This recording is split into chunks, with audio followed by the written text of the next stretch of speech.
all the leaders here to subscribe as a single voice the Nairobi Declaration regarding climate change, and shall we have a collective action towards it? Thank you. Thank you very much, Mr. President. A round of applause again for President Nyusi. Let me now take this opportunity to give the floor to President Nana Akufo-Addo, the President of Ghana. Your Excellency, you have the floor.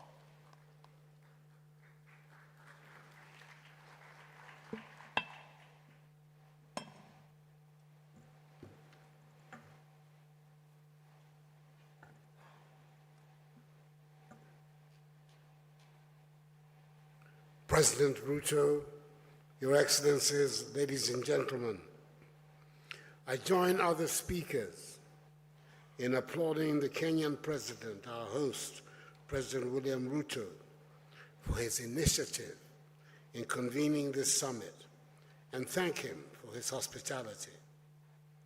A summit to define a common African position towards the deliberations of COP28 in Dubai is a highly commendable one, especially if it can help us define how we can mobilize our own resources to address this critical issue of climate change.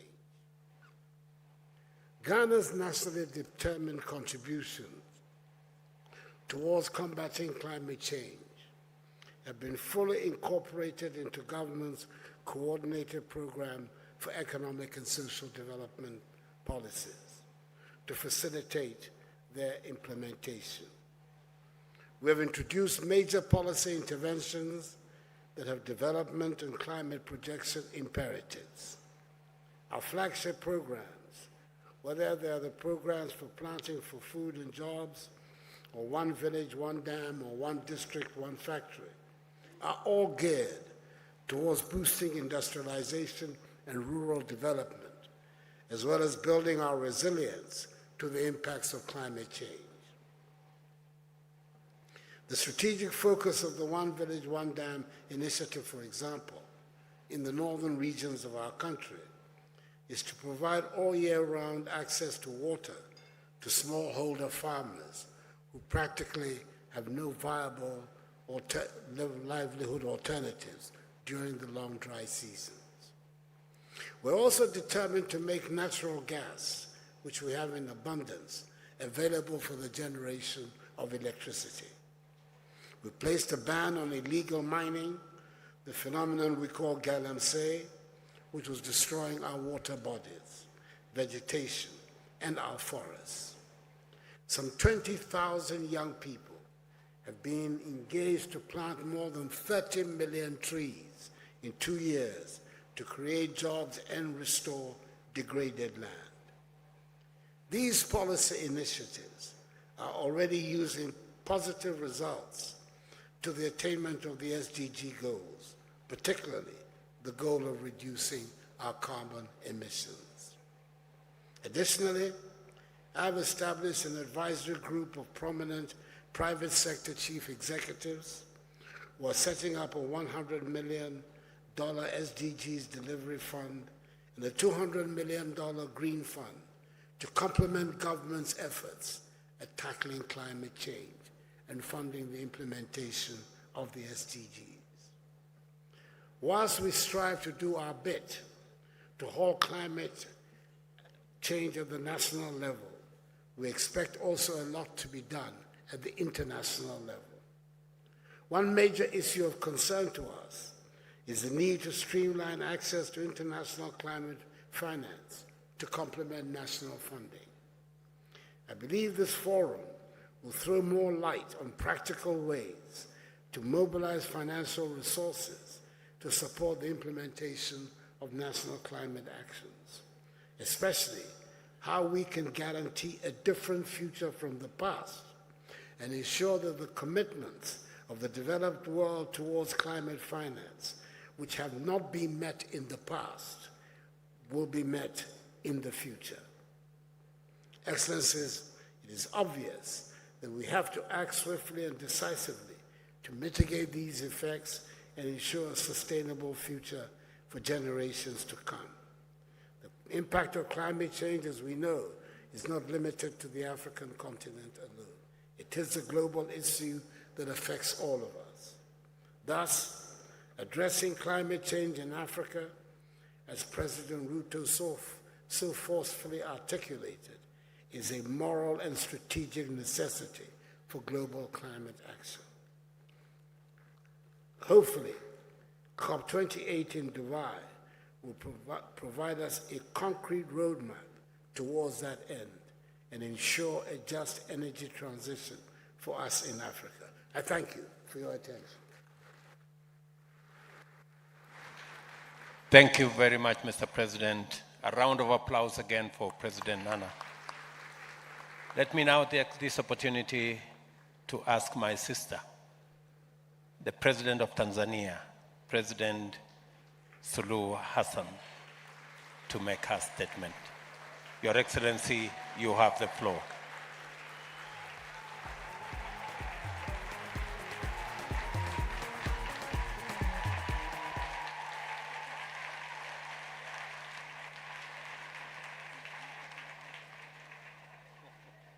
Your Excellency,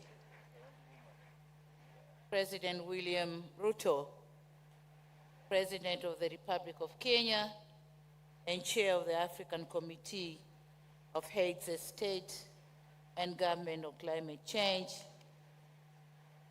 Excellencies, Heads of State and Government, distinguished delegates, ladies and gentlemen. Mr. President, thank you very much for being a gracious host of this August Assembly that sets the tone of Africa's growth now and the future.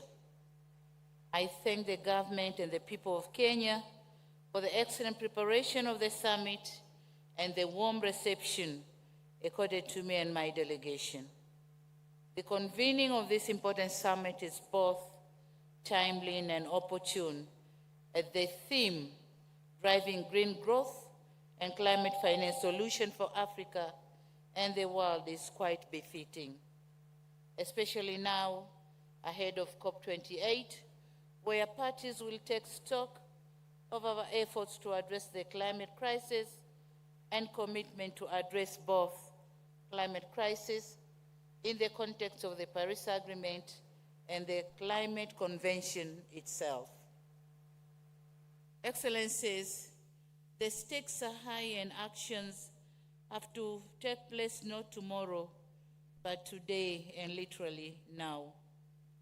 As Africans, we have no choice but to seize the moment to capitalize on its potential to offer solutions to green growth and decarbonization, and while creating resilience to its our communities and economies.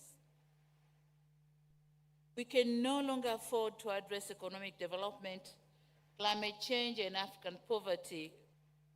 The interplay between development and climate change is undeniable, and this interlink demand integrated and coherent solution that will provide opportunity for socio-economic development of Africa. Excellencies, while the continent is highly impacted by the changing climate, it is nevertheless holding the key to solving the climate challenge. The just released Economic Development in Africa Report 2023 shows the potential of Africa to capture technology-intensive global supply chains, and it said it all about development of Africa with climate change. It provides a unique insight into Africa's centrality to the green transition that will clearly transform our continent economies. It is said that all metals and minerals that are important and strategic for the low found in Africa. And these are chromium, lithium, natural graphite, nickel, niobium, rare earth metals, silver, and many more. Given the abundance of these minerals, the continent needs to reposition itself not only as a supplier of raw materials globally, but strengthen the value chains by ensuring their conversion into intermediate and final products is done within the continent. As critical minerals, as they were called critical minerals, they have to make critical contributions to our internal revenue collection and employment creation. They also have to contribute critically in the environmental protection in our countries. So having all these, Africa has to stand firm to use the materials for our own development. Excellencies, human capital dividend in Africa is another force to reckon. To avoid the past mistakes in the history of our continent, we need to focus on human capital advancement by training our own people, especially youth, so as to be able to reap from these vast opportunities. We need to consider the climate crisis as an opportunity to address the youth unemployment challenges. Excellencies, beyond the African potentials, we have potentials in our individual countries. My country, Tanzania, is leading the way by demonstrating strong momentum in driving the green growth. 1% of our energy is from hydro and natural gas. We are also leading in nature conservation with almost 38% of our landmass under conservation in various regimes. We are also committed in nurturing the ecosystems that hold the promise of creating thousands of new jobs and unlimited national economic and global benefits. Talking on the offering of critical mineral to the world, Tanzania has huge deposits of some of these critical minerals needed today. Helium is present around Lake Rukwa Basin, nickel deposit around Lake Victoria, graphite reserves at the southern eastern part of the country, and we also accommodate other deposits, critical minerals, including copper and lithium, as well as rare elements. Despite of the above scenario, we, however, need to face the fact that Tanzania, and indeed the whole of the African continent, still faces unprecedented impacts of climate change with limited capacity to finance the mitigation and adaptation needs. And thus, as we head towards COP28, we have to raise an African voice on the establishment and capitalization of a special fund for Africa. The contribution and the pledges which are given by the advanced countries have to say what percentage of those pledges goes to Africa and not just a blanket pledges. As I conclude, and as you are all aware, Tanzania is hosting the AGRIF Food and Agriculture Summit this same week. The presidential summit is on 7th of September, a day after tomorrow. I therefore wish to use this opportunity to once again invite you to Tanzania, and I'll personally be there to welcome you all.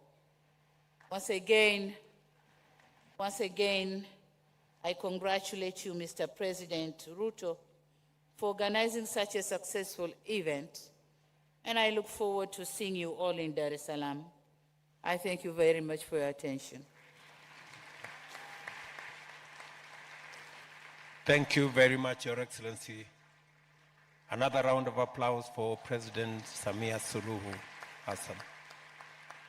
Now it's my pleasure to request my brother, President Mohamed Yunus Memphi, the President of Libya, to make his remarks. Your Excellency, Mr. President.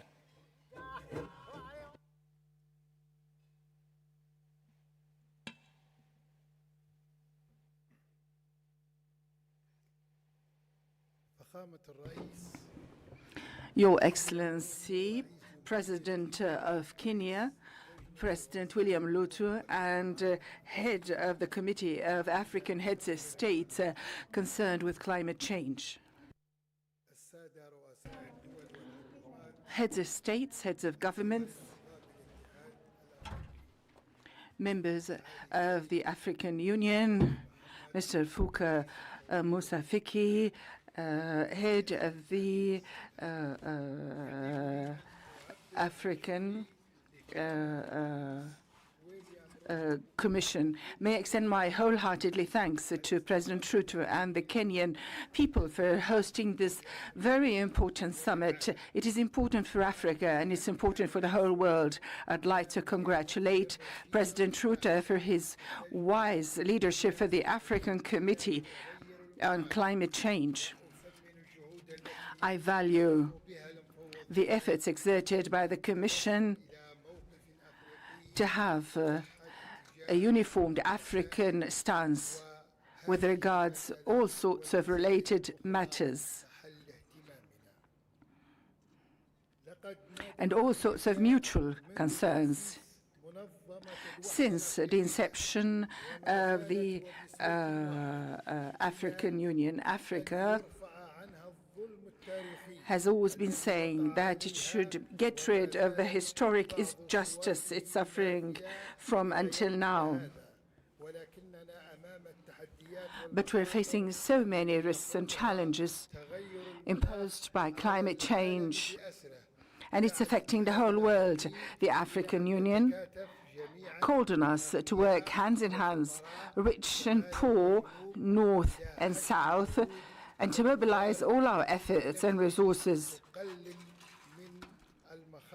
to mitigate those risks and to also adapt to those changes and to change and transform those risks and challenges to opportunities based on strategic partnership to bridge the financing and technical gap, to empower Africa and the South in general to move forward from the weakest link to the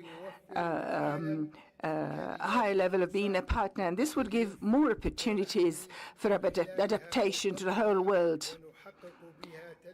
And that would help us to achieve a sustainable horizontal development.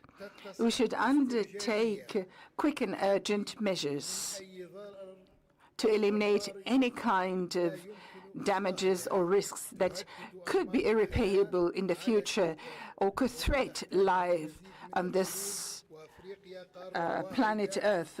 We need more solutions. Africa has always been a promising continent.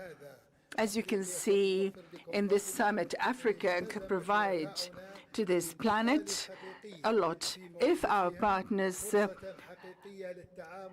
are committed to their pledges. This is a good opportunity to deal with the risks in an efficient way, starting with carbon emissions to green growth, green minerals, all those opportunities to provide sustainability and opportunities for energy sources that can be very well used in environment-friendly uses by bridging the technical and bridging the financing gap and the technical gap, and to have different renewables like, for instance, solar energy, wind, and all sorts of other sources. And also, we need to talk about fossil energy. We need to have some kind of harmonized climate initiatives to face climate change and to stand against the individual interests of some of the industrialized countries. The African continent requests are clear in the documents of this meeting and also in the decision of the African meeting that decided on holding this summit before COP28 in Abu Dhabi. And in the draft declaration of our summit, all these texts helps us to have concerted efforts and to stick to our stance and to call on bridging any kind of barriers between us and other industrialized countries and to draw together the upcoming stage on basis of partnership, seeking one unified goal and according to partnership. Would like to greet our development partners attending today, the international organizations, the private sector, the scientific research centers, the academia, the civil society, women, youth, and also the participants in the Environment Expo. And after the conclusion of this meeting, which is going to be crowned with our declaration representing the unified African stance, we're going to be able to mobilize our efforts, and we're going all to attend and participate in COP28 to defend the outcomes of our summit here in Nairobi. And thank you very much. Thank you, President Ruto. Your Excellency. A round of applause for President Memphi again. Thank you. Let me now take this opportunity to ask my brother, Julius Bio, the President of Sierra Leone, to make his statement. Your Excellency, you have the floor.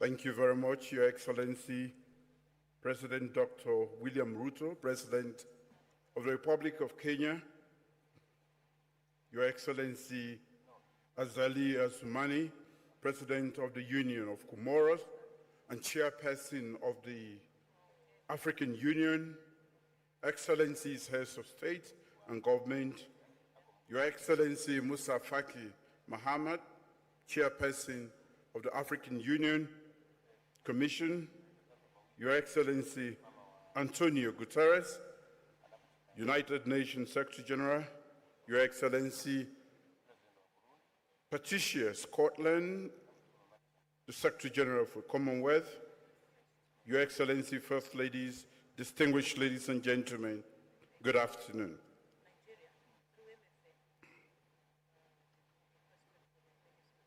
I'm pleased to address this high-level session of the African Climate Summit 2023 under the Kenyan presidency and to reaffirm Sierra Leone's commitment to scale up climate action urgently.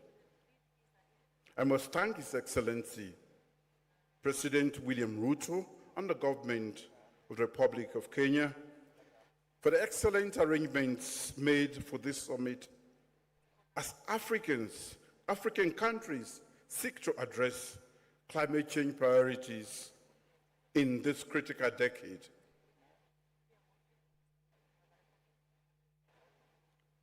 From coastal kisses with the Atlantic Ocean to the panoramic vista, from the towering cane of the mountains, the Loma Mountain, to our sprawling national parks, Sierra Leone is a canvas painted with vibrant hues. Our golden beaches are a testament to nature's artistry. Your Excellencies, distinguished ladies and gentlemen, if you've not been to Sierra Leone, I'm inviting you to come. However, beneath our nation's beauties lies an unmistakable urgency. With a median age of just over 19 years, our young population, like the other young populations representing Africa's vibrant future, stand at a defining crossroads. Their legacy, and indeed our collective legacy, is shaped by the choices we make today. The seas, once serenading us with gentle lullabies, now one of rising tides that could erase generational achievements. The rains which celebrated our lands now pose a looming threat. Why Sierra Leone is rich with nature's gift. This very geographical splendor renders us vulnerable. Climate change for us isn't a distant shadow. Climate projections in Sierra Leone include temperature increases, extreme weather conditions, intense precipitation, and rising sea levels. Our shores, symbols of natural grandeur, are receding. Many of our communities face displacement, and our pristine beaches risk fading away, and calamities like landslide and floods have become hauntingly regular. The surge in pests and diseases is another testament to our enduring imbalance. Without swift collective action, we risk witnessing the obliteration of Sierra Leone's invaluable ecosystems, leading to further dislocation of our communities and the devastation of their sources of sustenance. This is not just a Sierra Leone story. It is an African story. And I dare say it is a global story too. Your Excellencies, distinguished ladies and gentlemen, our world is in trouble. But our continent is even more so. The evidence is clear. The time for action is now, but we are running out of time. Grounded in this stark reality, my government remains unwavering in our commitment to fortifying climate resilience, ensuring our people thrive sustainably and harmoniously with nature. In our updated nationally determined commitment, Sierra Leone has defined a progressive pathway forward for cutting greenhouse gases emission from the 2005 levels by 5% by 2025, 10% by 2030, and 25% by 2050. My government is unyieldingly devoted to climate change resilience and adaptation.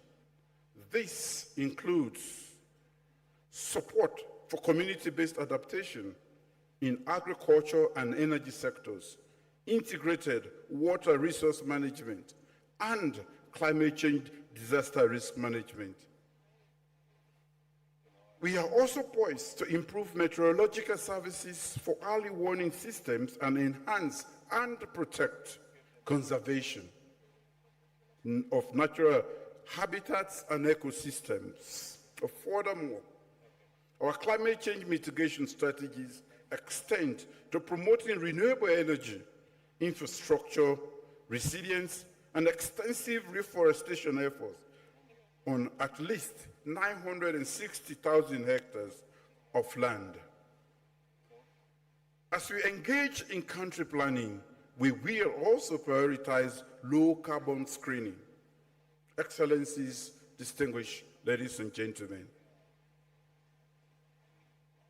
to reaffirm our commitment, we have institutionalized efforts against this global menace. We have established a dedicated Ministry of Environment and Climate Change and a Climate Change, Renewable Energy and Food Security Presidential Initiative led by Dr. Kande Yomkela. We are designing policies and programs and laying the framework for establishing strong partnerships for funding and implementing projects on major cross-cutting thematic areas of national and global significance. Agriculture is the mainstay of our economy.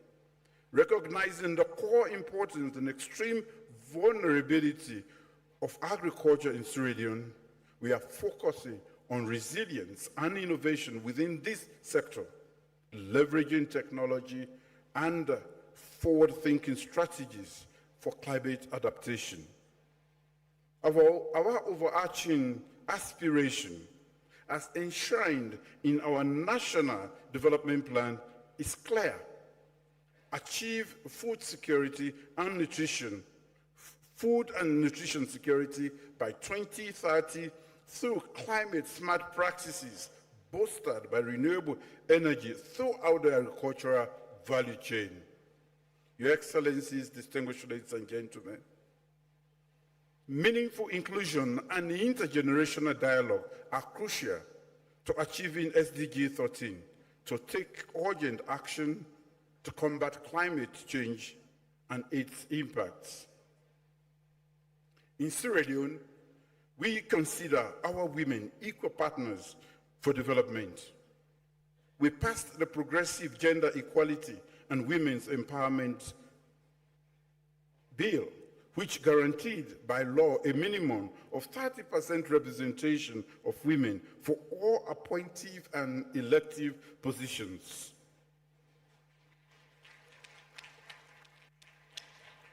My government is committed to promoting the inclusion of women in climate resilience programs and the participation of women in decision-making for climate change adaptation and mitigation governance at all levels.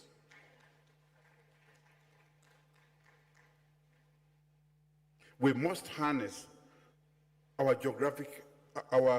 demographic dividends on the continent and involve our youthful population in our climate adaptation and mitigation efforts throughout by involving the youth in everything that we do.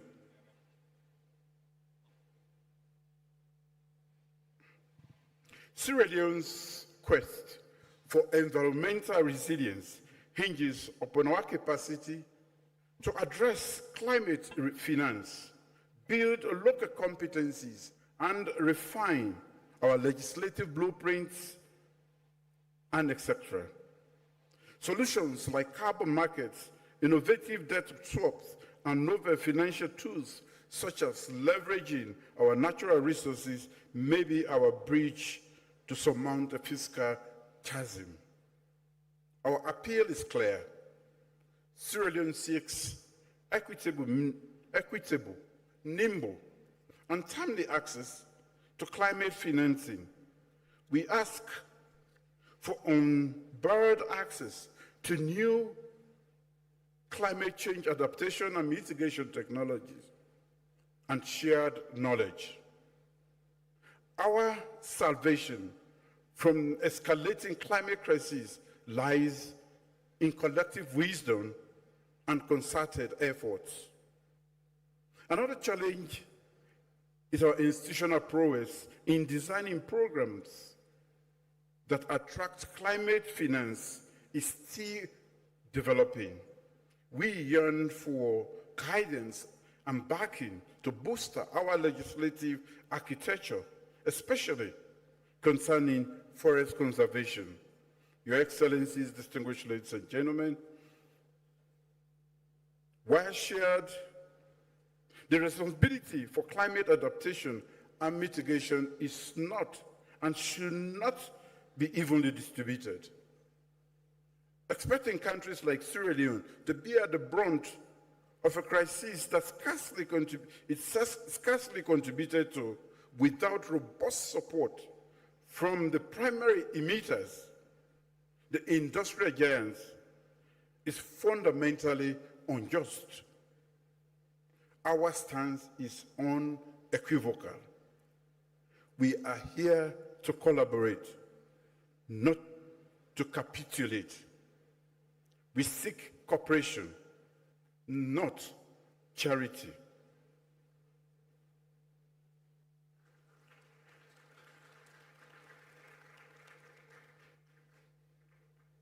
The actions of significant polluters must pivot from mere declarations and vague commitments to actionable, technology-driven reparations.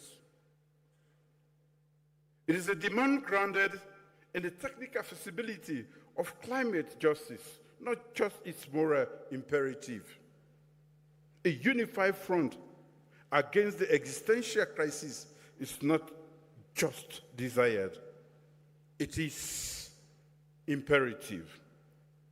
As I close, I implore all of us present, the hourglass of action is dwindling, and the sands of time wait for none. Let's come together, not just in spirit, but in action, but in actionable solidarity. For in unity we find just strength, but not just strength, but salvation. Thank you.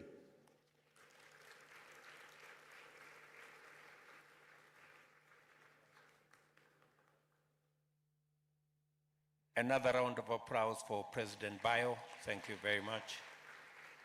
Now let me take this opportunity to request my sister again, Her Excellency Saleh Work Zewde, the President of Ethiopia. Madam President, you have the floor.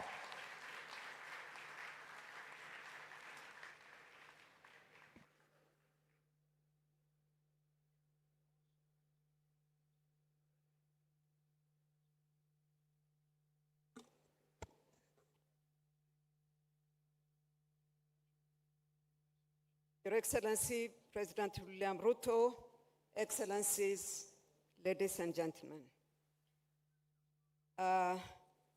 This is a very important summit. Congratulations to the African Union for organizing it, and for Kenya for being our gracious host, as it is in the tradition of this country. Africa has tried its best to make its voice heard. This is not the first time that we meet to do so. In fact, to speak in one voice and to alert partners of the disastrous consequences. Ethiopia has been on the forefront of this fight. A lot has been done to coordinate our efforts in order to have a strong common position. Common position is indeed always needed in our African Union Forum.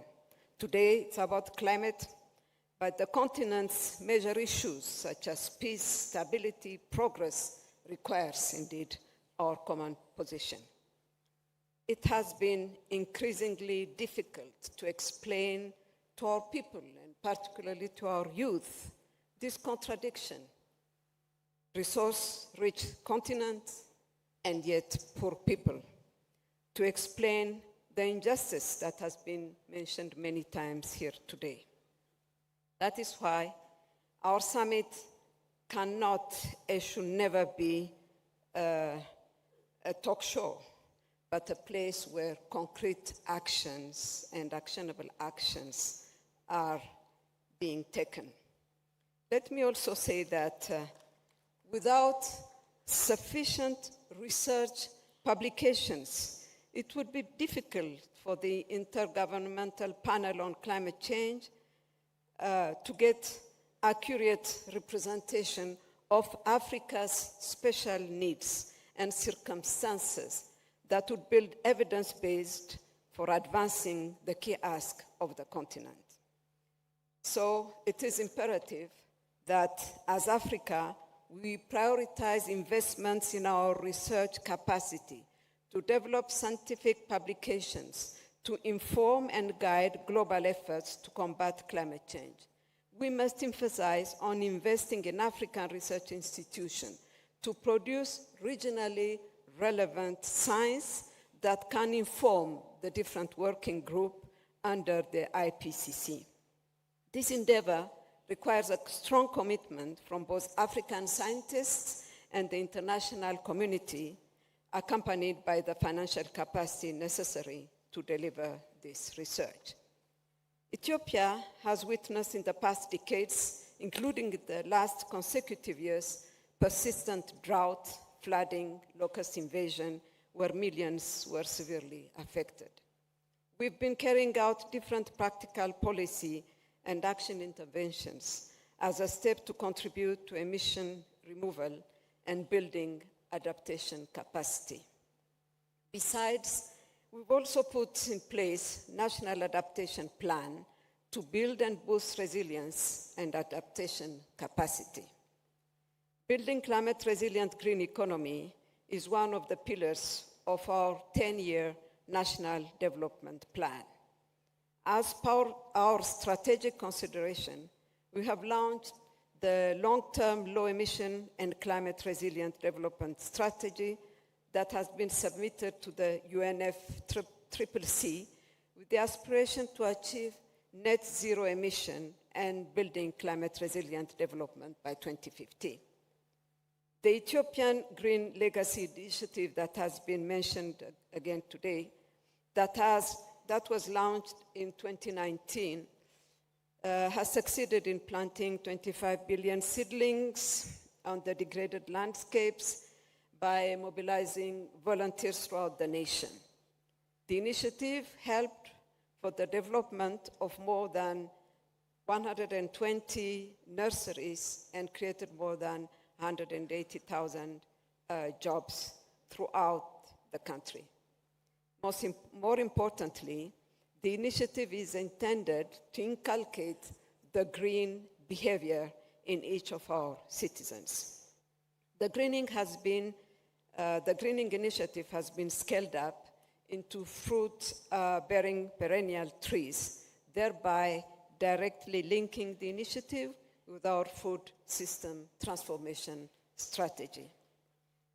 In the agriculture sector, Ethiopia has achieved notable progress in enhancing its wheat production, effectively transforming a deficit of 15 million metric tons in 2019-2020 into a surplus of 65 million quintals in 2022-23.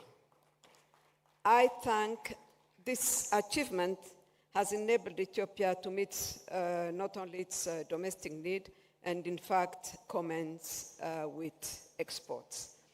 This gives me a good opportunity to thank the African Development Bank, and most particularly its president, my young brother, for the support that was given to us. The plan is to cultivate 2 million hectares during the dry season alone in 2023. The success of wheat production is critical for the country's efforts to enhance food security and achieve food sovereignty. In terms of renewable energy production, Ethiopia is also investing on green energy projects such as hydroelectric, wind, solar, and geothermal energy sectors, as well as promoting modern rural cooking technologies. We have successfully run the hydro energy producing projects, including the Grand Ethiopian Renaissance Dam, with domestic resources which will significantly make difference in the country's status in terms of social, environmental, and economic needs. Ethiopia is striving to finance climate actions proactively and persistently as means systematically addressing the economic challenges of the country.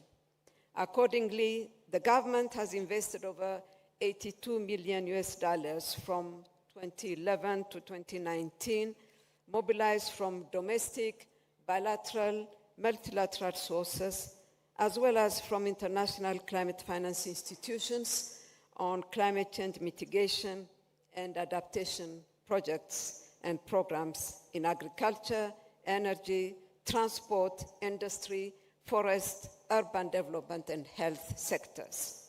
Despite this investment, Ethiopia still needs to attract and mobilize a significant finance to support its climate-compatible development agenda.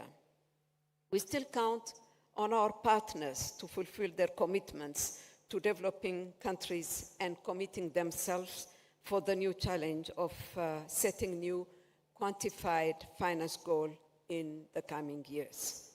We also strongly urge multilateral financial institutions to undergo a serious reform that fits for purpose for the needs and circumstances of developing countries, rather than fueling the historical debt accumulated on the shoulders of developing countries and mainly Africa. Our future depends on our decision now.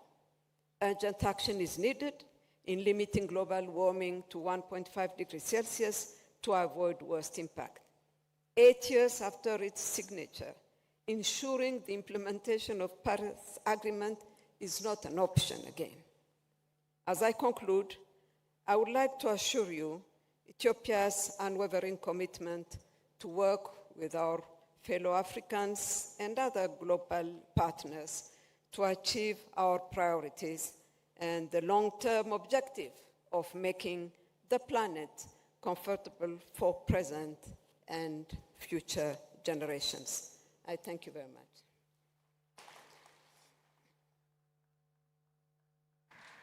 Thank you very much, my dear sister. Another round of applause for President Zewde. Let me now take this opportunity to request Brahim Ghali, the President of Sahrawi Arab Republic. Your Excellency, you have the floor.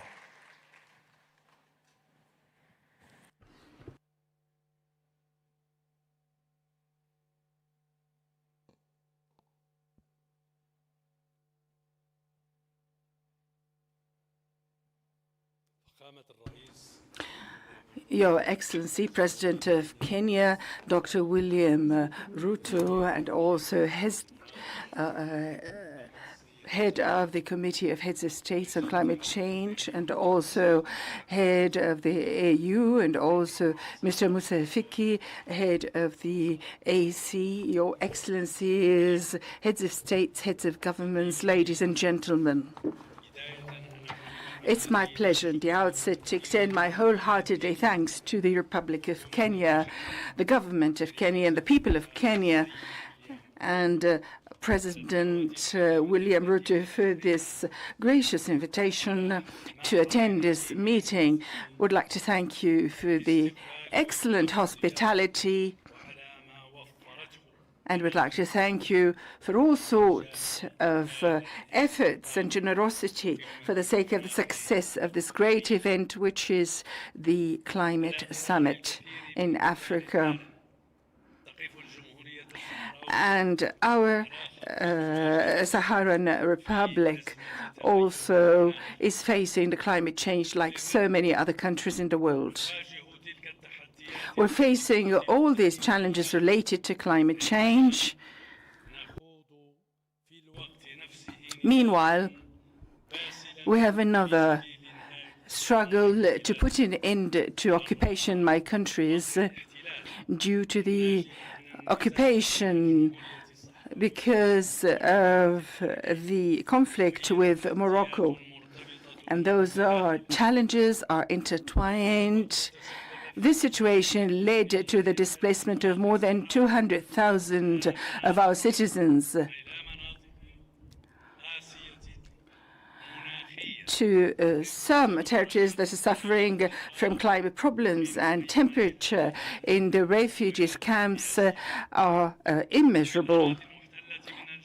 In our occupied territories, the different practices of occupation, which is outside the control of the international law, without any kind of control. It leads to the aggravation against climate change, like, for instance, the problems with fishery, and this depletes our water and agricultural resources for the sake of exports. And this kind of military occupation is sort of a wall and divides our country into two parts. And this deprives the occupied territories from water. And this is a very dangerous environmental deterioration, and this increases drought in our region. It also led to so many deeply rooted changes in the surface of the land, which became more exposed to wind erosion and also water stagnation. There are also mined areas along this wall became inhabitable, and also it has a very limited economic production. Those challenges, huge challenges, required practical measures on our side to deal with this situation. And in this context, we developed our NDC, and we identified through it the urgent measures for adaptation with climate change and mitigation of its limits. And we did that through strengthening development, which is based on renewables instead of fossil energy. And we supported NDC by having an NAP or NAP through the common ministerial initiatives that included several ministries. In the Sahrawi refugees camps, we developed agricultural systems to reduce the use of water. We also developed modern means with lower costs for housing. And the purpose of that is to face the increasing risks of floods, in addition to the spread out of using solar energy in small units. We also have experienced some electricity projects using solar energy, wind energy, and we're using it also in medical facilities in remote and isolated areas. There we use solar energy. Mr. President, although we have a desert nature, but we do have so many resources to provide to the blue economy in Africa. We have long coasts, and it's very good for fisheries. And our coast, which goes as far as 1,110 kilometers, the land there is known for its resources, and of course it's adopted by Ramsar Convention. Those areas are Wadi Saqiya, Bujdur, Dakhla Bay, and Sabkha Imlili. And although all those resources are exposed to climate change,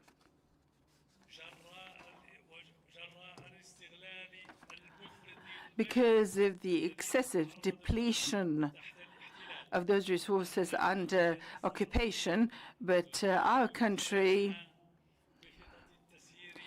emphasizes that it's committed to execute and implement cautious plans in this area, and this is in harmony with the African initiatives and its goals to protect the African coasts in Africa. In addition to our work or setting out administrative plans for the important environmental areas, and according to the climate change requirements, we're going to work with other countries and have partnerships and with those countries and African organizations to build our national capacities and to exchange experience in relation to the blue economy. The delay of the termination of the occupation by the United Nations, which is the last in Africa, that doesn't mean that we are participation in the international global efforts to face climate change and its detrimental impacts. It is illogical that we're deprived of getting the required and allocated financing to face climate change, and we're also deprived of the technical assistance through the climate change mechanism under the United Nations and other organizations. We cannot be deprived from our rights and duty to take part with Africa and the world in this kind of efforts against climate change. And also, we have been coexisting for years and years with those dire and difficult climate circumstances like other countries. We should be represented in the new FCCC and also in the COP. And also we should sign also the Paris agreement and take part in the negotiations, and to also adopt our NDC regularly to the UNFCCC. Our voice is and will be an African voice, and it's going to support the African voice and stance. Sustainable development and the management of blue economy in Africa is strongly related to the way we use to respond to climate change. And we are ready to contribute with our brothers and sisters in Africa and the whole world to achieve the best results and outcomes. I wish you all the best in this summit, and thank you very much.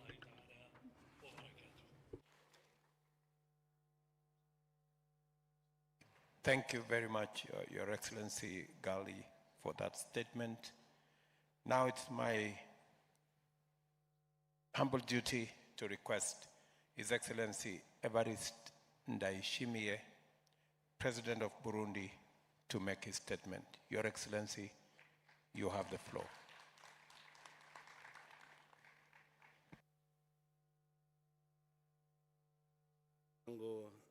Mheshimiwa Ruto, na hongera sana kwa maandalizi mazuri ya mkutano huyu. I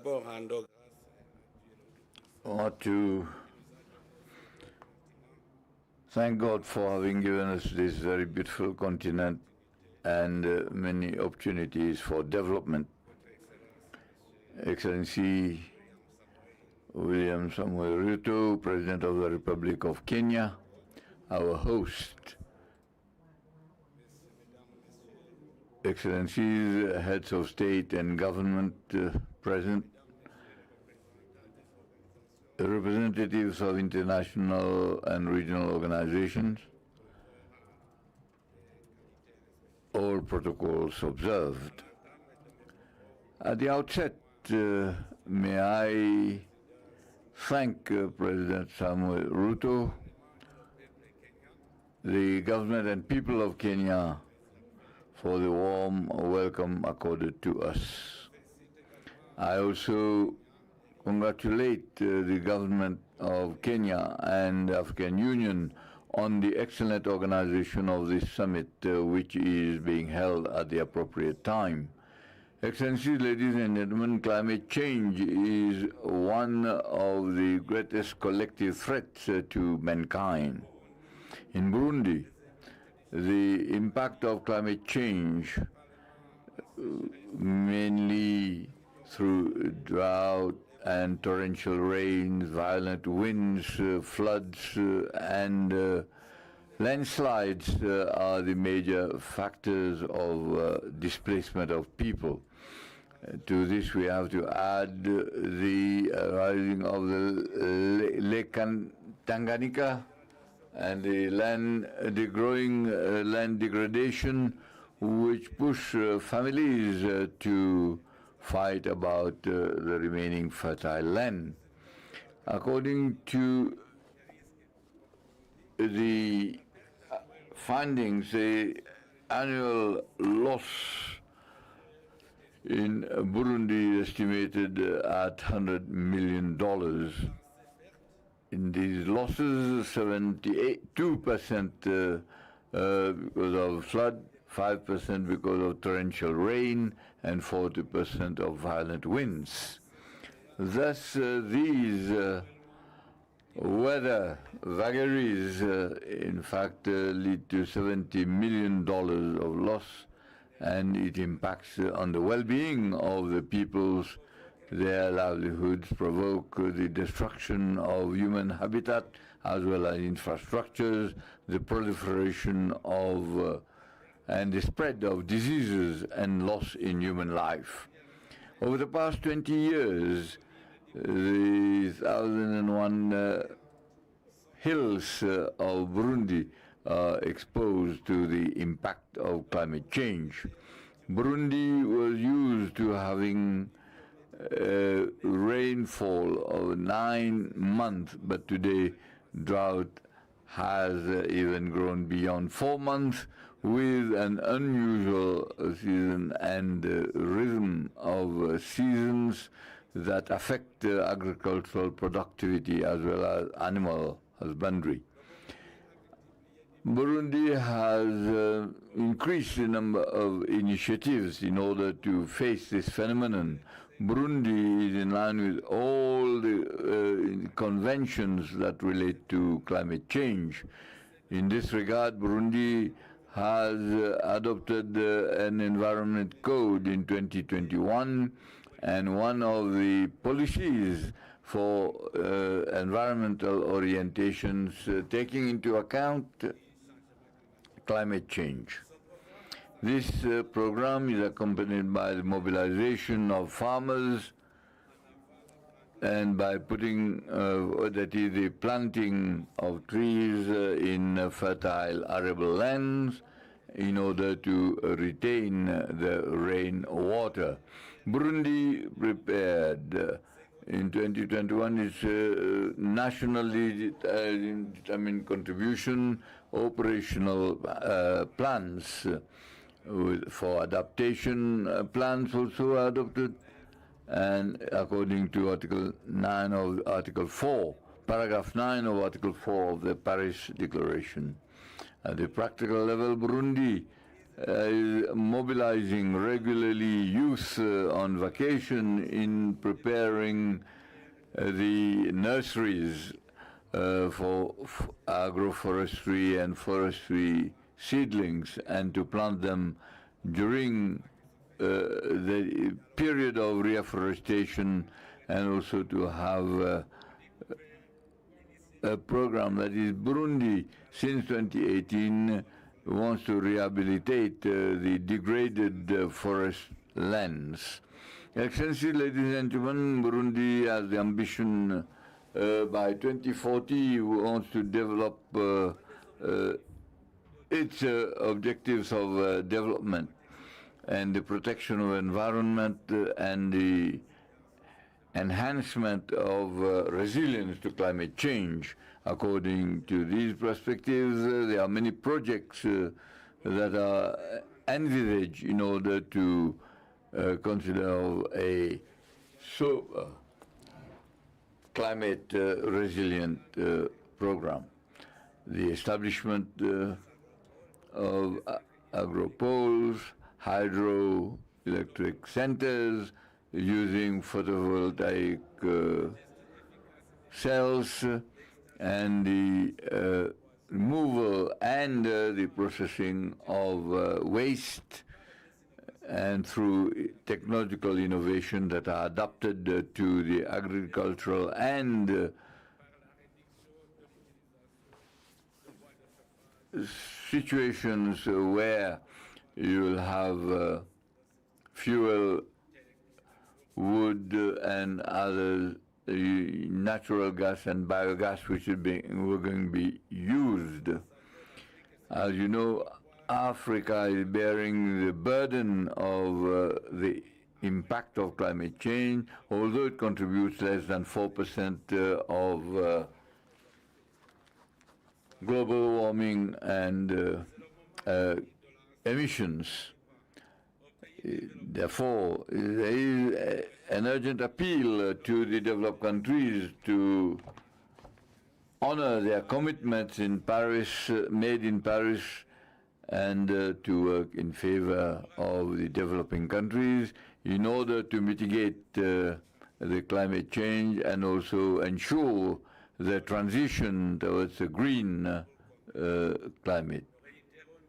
To conclude, we reiterate our commitment to the Paris Declaration and also the Plan of Action of 2022 to 2032 of Africa as regards climate change and also resilient development. And I thank you for your kind attention.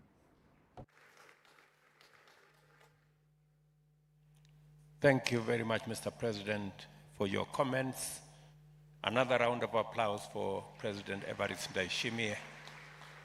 Let me now take this opportunity to request the Vice President of Angola, my dear sister, to come and make her statement. Your Excellency, you have the floor.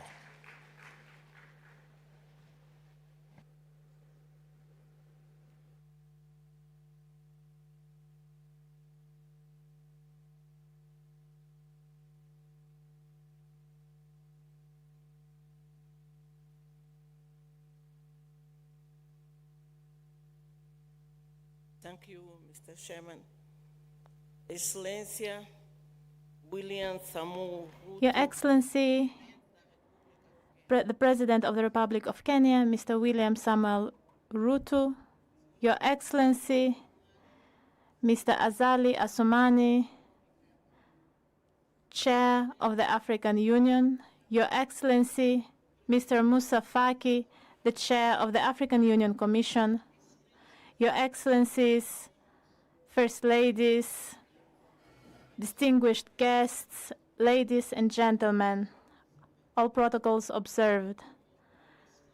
Allow me, Your Excellencies, to present to you, first of all, the regard of His Excellency, Mr. João Lourenço, the President of the Republic of Angola, whom I have the honor of representing in this August summit, attended by member states with the aim of contributing to finding durable solutions to address global challenges related to the climate change on our continent.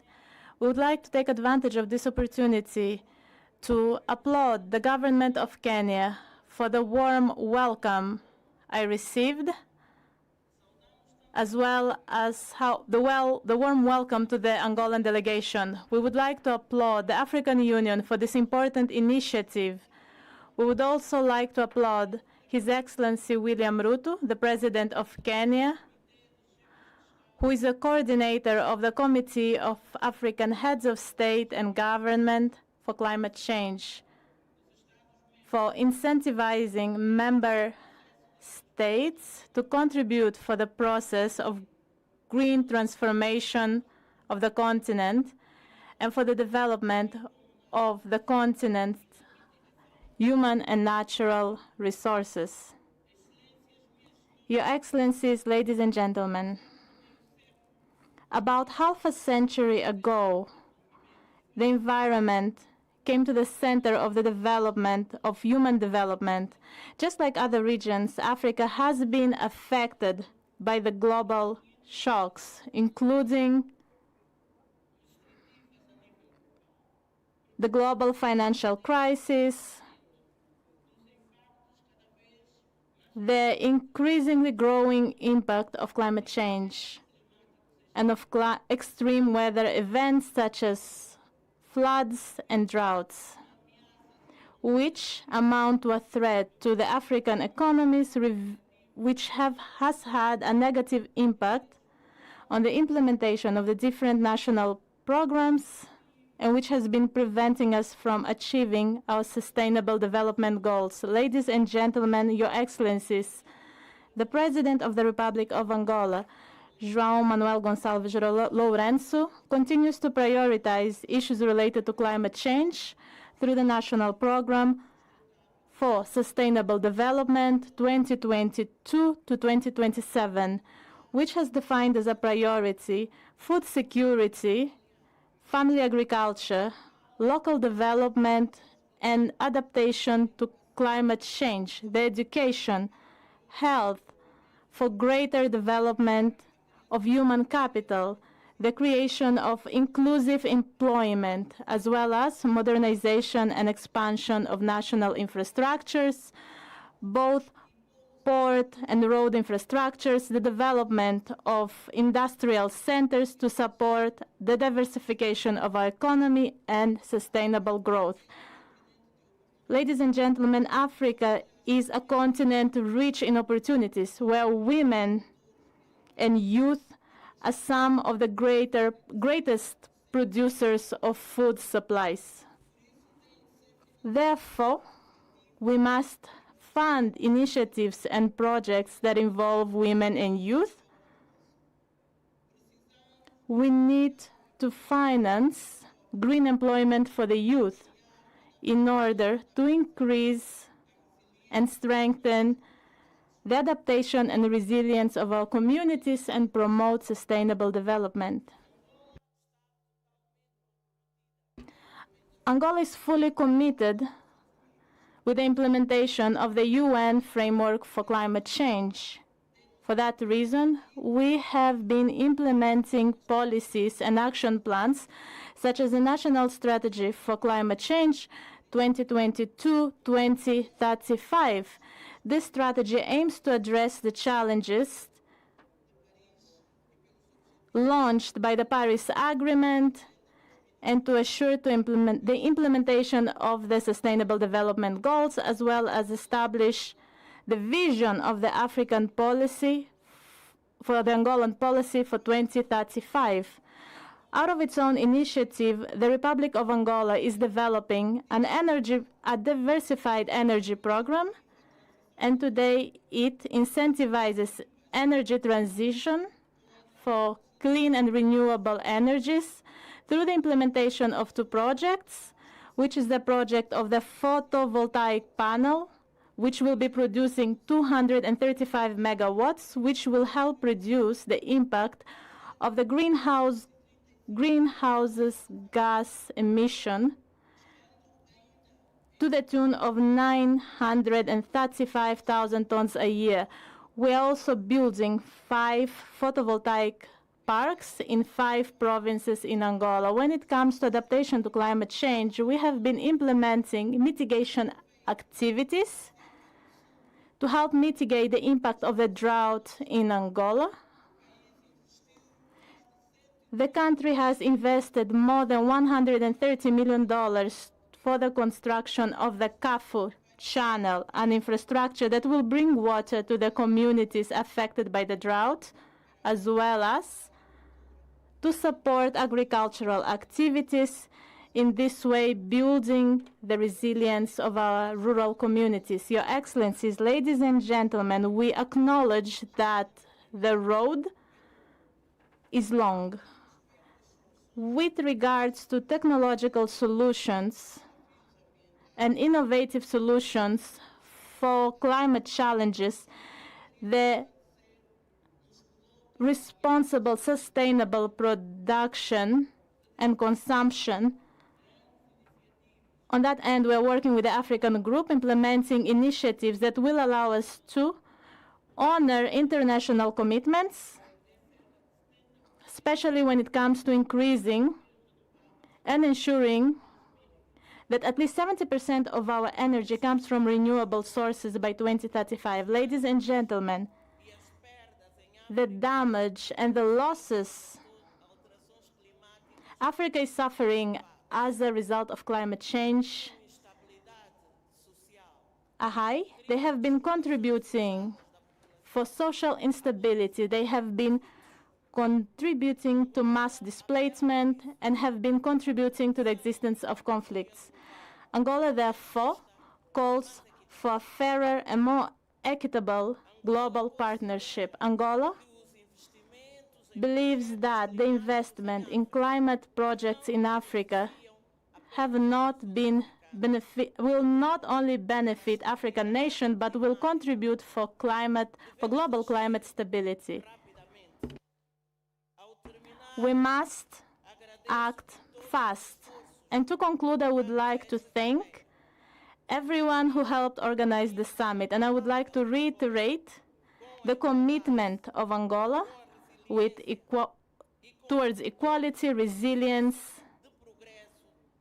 and towards everything related to the progress of our beloved Africa. I would like to reiterate our trust in the African Union and in the international community so that together we can face challenges associated with climate change. Together, we can overcome the obstacles and build a better future for our communities, for Africa, and for the world. Thank you very much. Merci beaucoup. Thank you very much. Thank you very much, Madam Vice President. Another round of applause for Angola. Thank you very much. Let me now take this opportunity with all humility to ask President Ismail Omar Guelleh, the President of Djibouti, to make his statement. Your Excellency.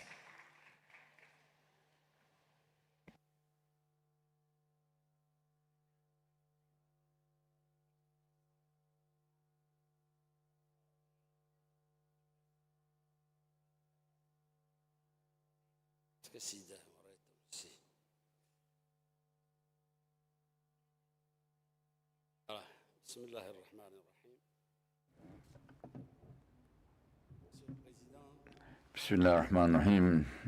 Mr. President, President Ruto, President of the Republic of Kenya, Excellencies, Heads of State and Government, Mr. Secretary General of the United Nations, ladies and gentlemen.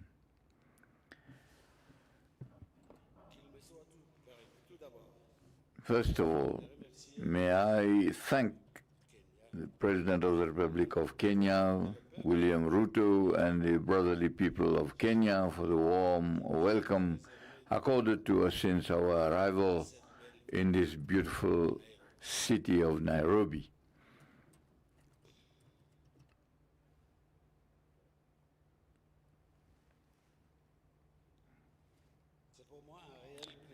It is a real pleasure for me to take the floor at this forum, which is in line with our strategic thought and dialogue and exchange of views for the sustainable development of our continent through the potential which a blue economy affords us.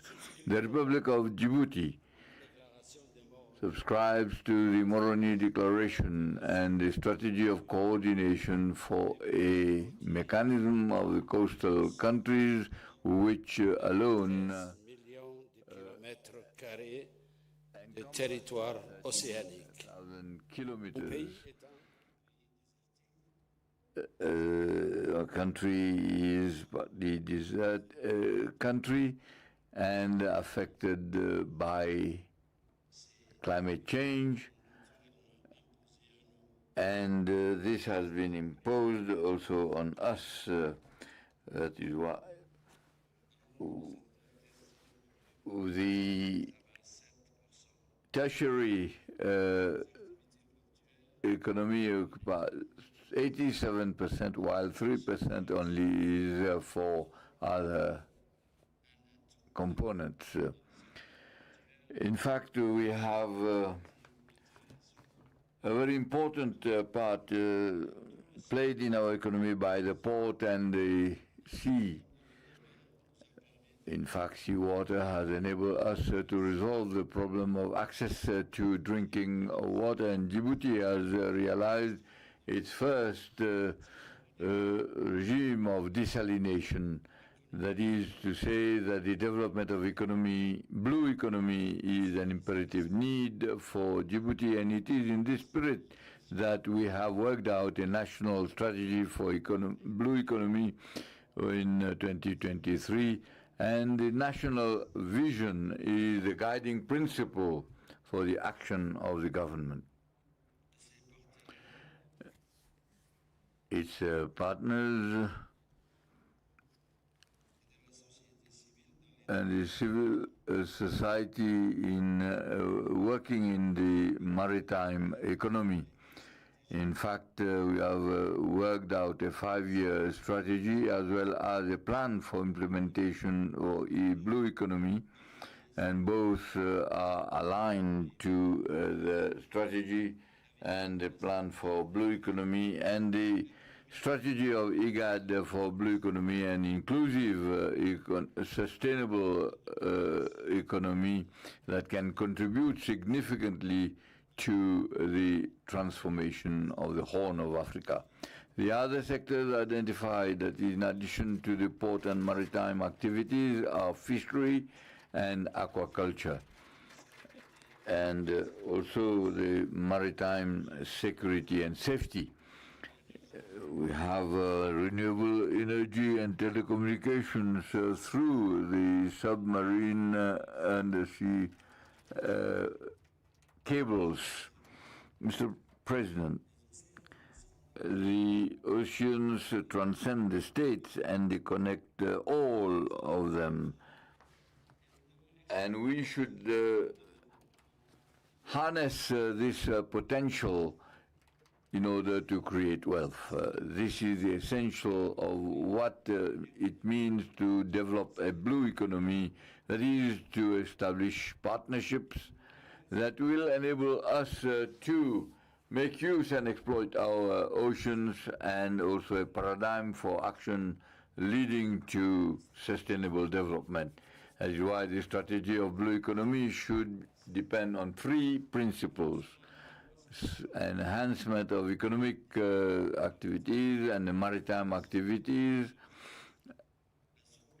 the safeguard of natural resources and ecosystem services,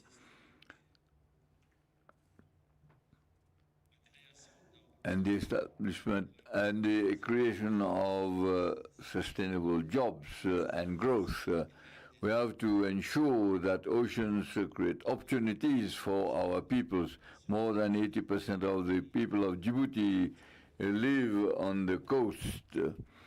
That is why we think that inclusiveness, ownership, and the empowerment of the coastal people and communities are essential for the implementation of blue economy before we can think of other world supply chains.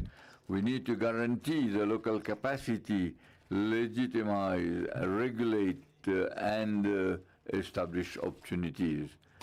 Mr. President, the awareness of the possibilities of the oceans by our societies and also is associated to sensitization about the various threats and also the threat to maritime and climate change, because this can unleash a dynamic for a better system of protection and sustainable use of marine resources.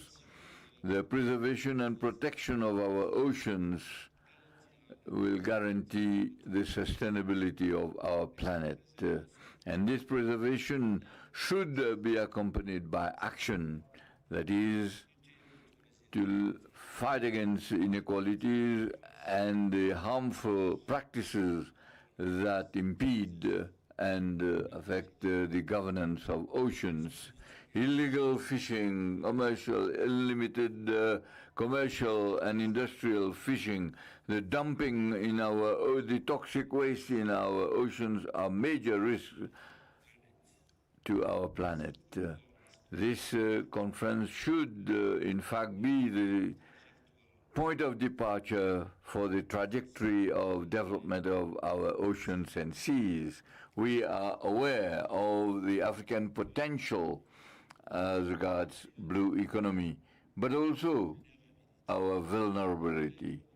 That is, to unleash the potential of blue economy will regenerate in Africa and beyond, and will demand the mobilization of adequate financial resources, because the capacities of our states to take advantage of blue economy remains inadequate. In spite of many commitments made by the international community as regards adaptation to climate change and increase and enhance resilience, our achievements in fact remain below what is expected and what is demanded. That is why Africa continues to urge our partners to develop and honor their commitments, because the development of blue economy is in line with the spirit of sustainability and resilience that is recommended by Agenda 2030 of the United Nations, and is a breath of oxygen for our countries and for our deserts. I thank you.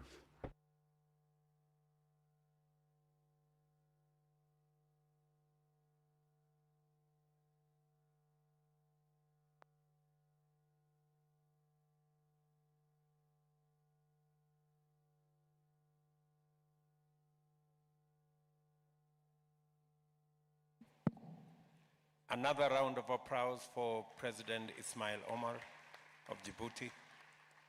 Let me now take this opportunity to invite the Vice President of Namibia. Your Excellency, you have the floor.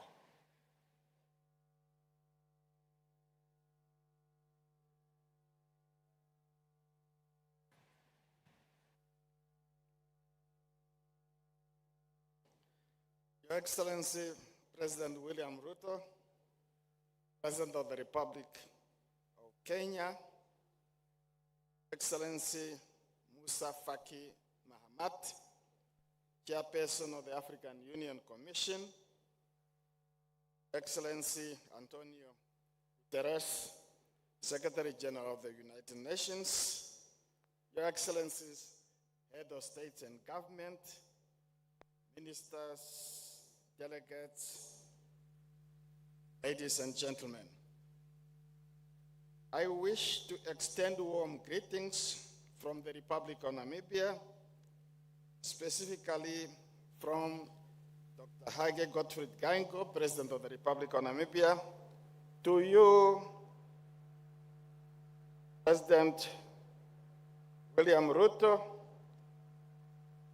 for your excellent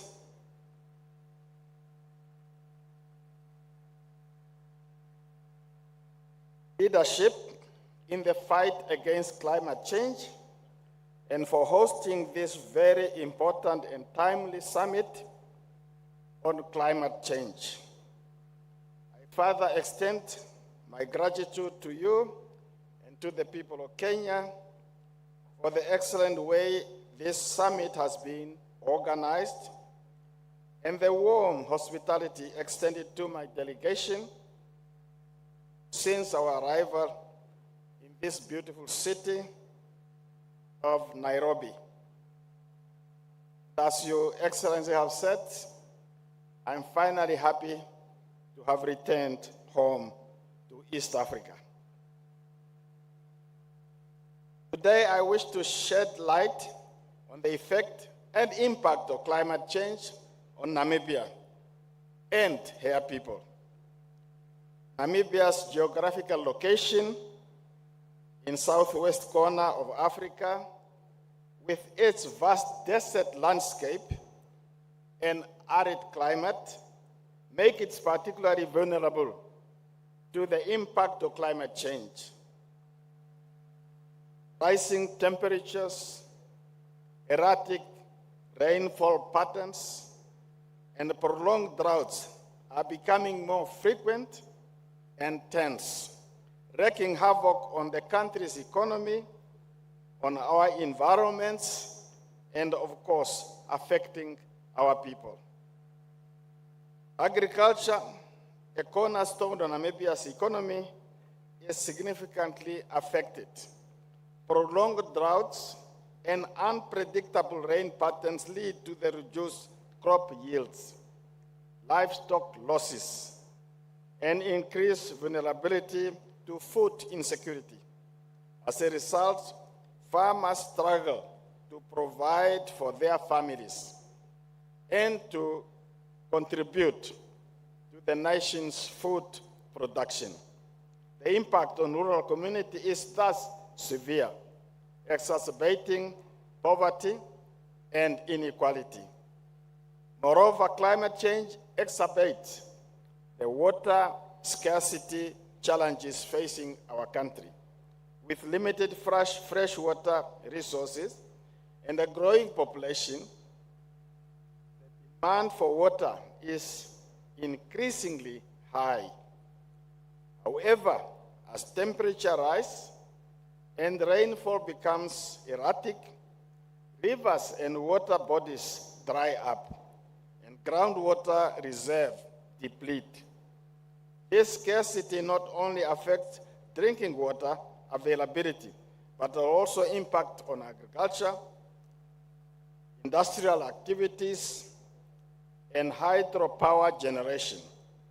The water crisis strains communities, hinders economic development, and threatens social and communal stabilities. Your Excellencies, these challenges are not unique only to Namibia, as the whole continent experienced similar, if not worse, consequences of climate change. We need to be clear in our message to the international community as it relates to what some refer to as climate injustice or climate justice. The global response to the effect of climate change in Africa should be characterized by agency, collaboration, and support. Africa, as a continent, is particularly vulnerable to the impact of climate change, despite contributing minimally to global greenhouse gas emissions. Developed nations must fulfill their commitment to provide financial and technical assistance to African countries. Adequate funding is crucial to support adaptation and mitigation efforts, improving structural resilience, and promote sustainable development.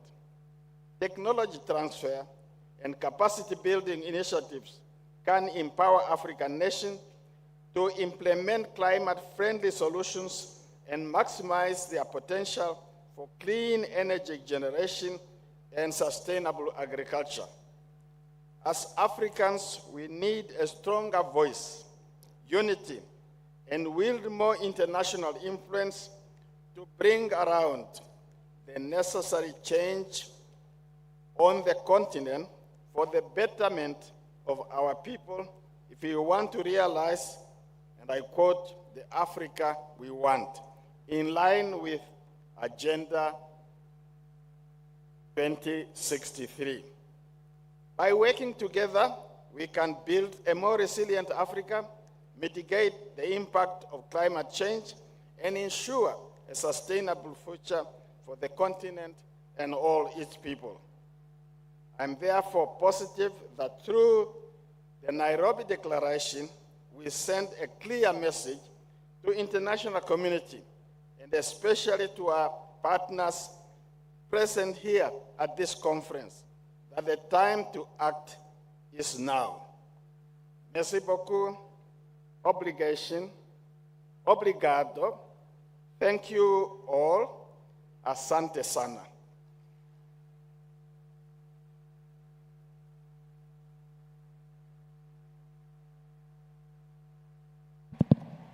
Thank you very much, Mr. Vice President. Now it's my opportunity to request the Vice President of Colombia, my sister, to come and make her remarks. Your Excellency, Madam Vice President. She is the first woman of color to be Vice President of Colombia. Welcome.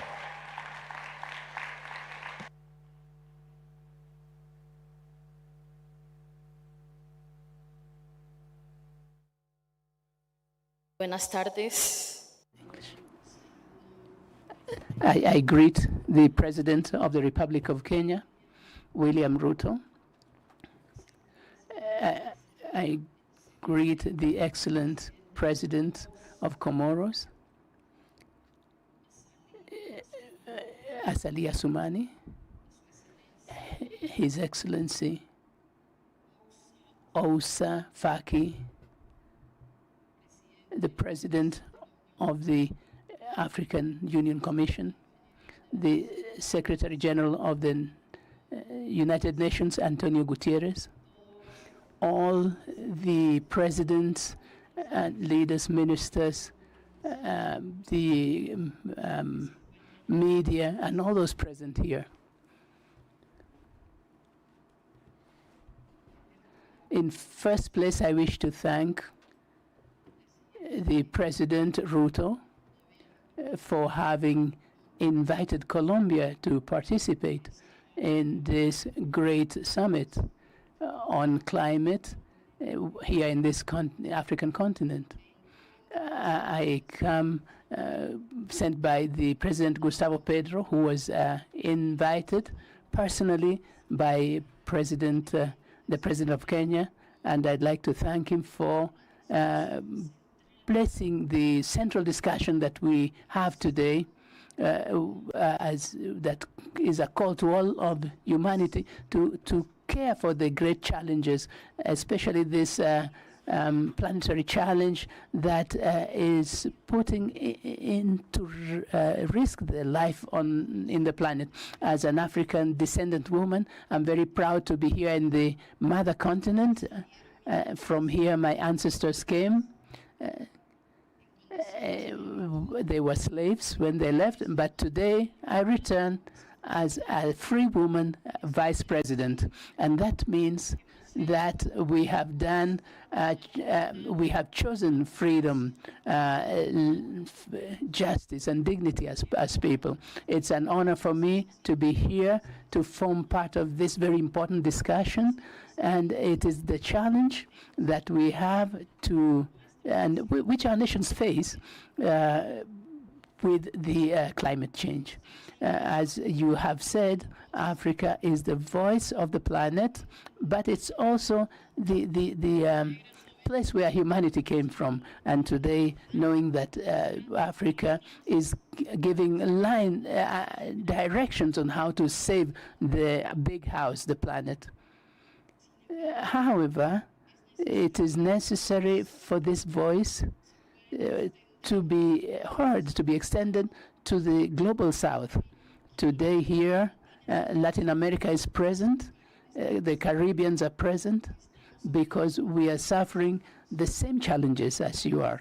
My country this year, as a government, we have had to face a crisis, a very strong crisis, on account of the effects of climate change, floods, which have put in danger the lives of the most vulnerable. But now we have a drought which is starting and which is going to put into danger human life and the life of the fragile ecosystems which form part of this great lung of the world, which is the Amazon and the Pacific region. As we know here, there is another part of this lung of the world, which is the Congo Basin, the region of the Congo, a very strategic region for guaranteeing equilibrium.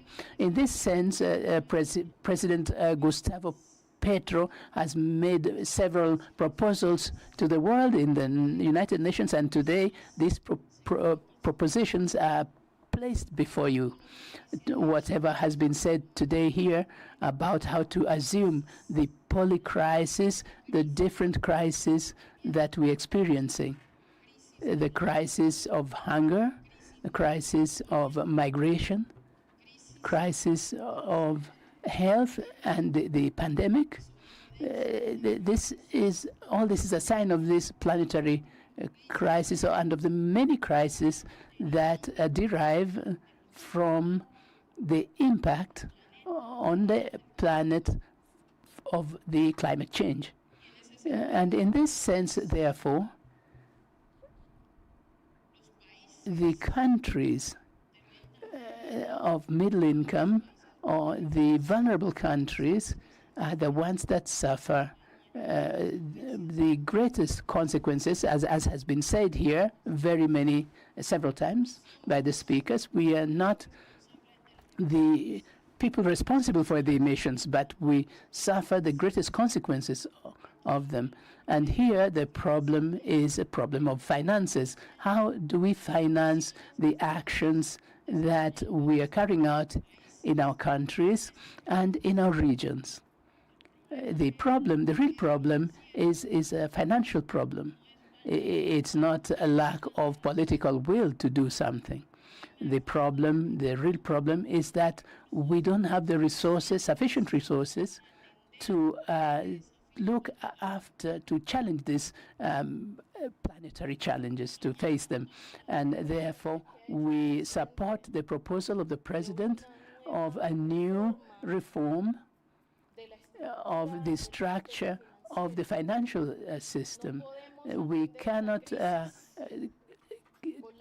attend this crisis with the same rules and norms of the international financial system, which certainly has a colonial view, or colonialist view, where the rich people sustain themselves in the economy by exploiting the poorer ones. And this colonialist vision will not allow us to challenge the situation that we are experiencing. Therefore, we propose the exchange of debt for climate action. This exchange of debt obviously cannot be in the traditional way as has been done before, because there would not be any just situation. We would not have the sufficient conditions to do properly these exchanges. These exchanges obviously imply special conditions, and one of these proposals is that we should reach agreements, multilateral agreements, to work on this transformation and on the financial system. And in addition, we should together build within this agreement, this multilateral agreement, a plan, an urgent action plan. The planet doesn't have much time. We do not have much time to continue speaking. We have to go into action. And this happens because of political will. The political will of the countries of the North, the G20, who continue emitting gases, but it is not sufficient for us to act in the South. If the global North does not take up the challenge of limiting its emission of the gases, as we were saying, as the General Secretary of the United Nations said a few minutes ago. In this sense, therefore, we propose that we should do the same that what was done in the case of the pandemic. The International Monetary Fund should issue special bonds so that these can contribute to create a global fund to allow the middle-income and vulnerable countries to have the economic conditions to be able to face these challenges. Without this, it would not be possible to advance. Without this commitment to reform the financial system, our countries will continue being drowned in debt and worse, without getting real responses, solutions to our populations that are dying. As a woman, I celebrate that in this space, in this summit, we are considering the role of women in the policy of life, in this the policy of using our instinct, our maternal instinct, to save our mother, the earth, the bigger uterus. Thank you for this invitation, and I repeat, Colombia expresses its commitment to in climate change and its commitment to strengthen South-South relations with Africa and with the Caribbeans, which will allow us to give concrete, specific responses and to this planetary challenge. Thank you very much. Thank you very much. Muchas gracias, mi hermana. For that candid statement. And by the way, Francia has a Kenyan name. She's called Nyawira. And when she came to Kenya, we traced her origin to a place called Meru. So thank you very much, Nyawira. Okay. Okay, thank you very much. A round of applause for Nyawira, Francia. Thank you very much. Now, let me take this opportunity to request my brother, the Prime Minister from DRC, to make his comments briefly, because we've really overshot the runway. Your Excellency, please.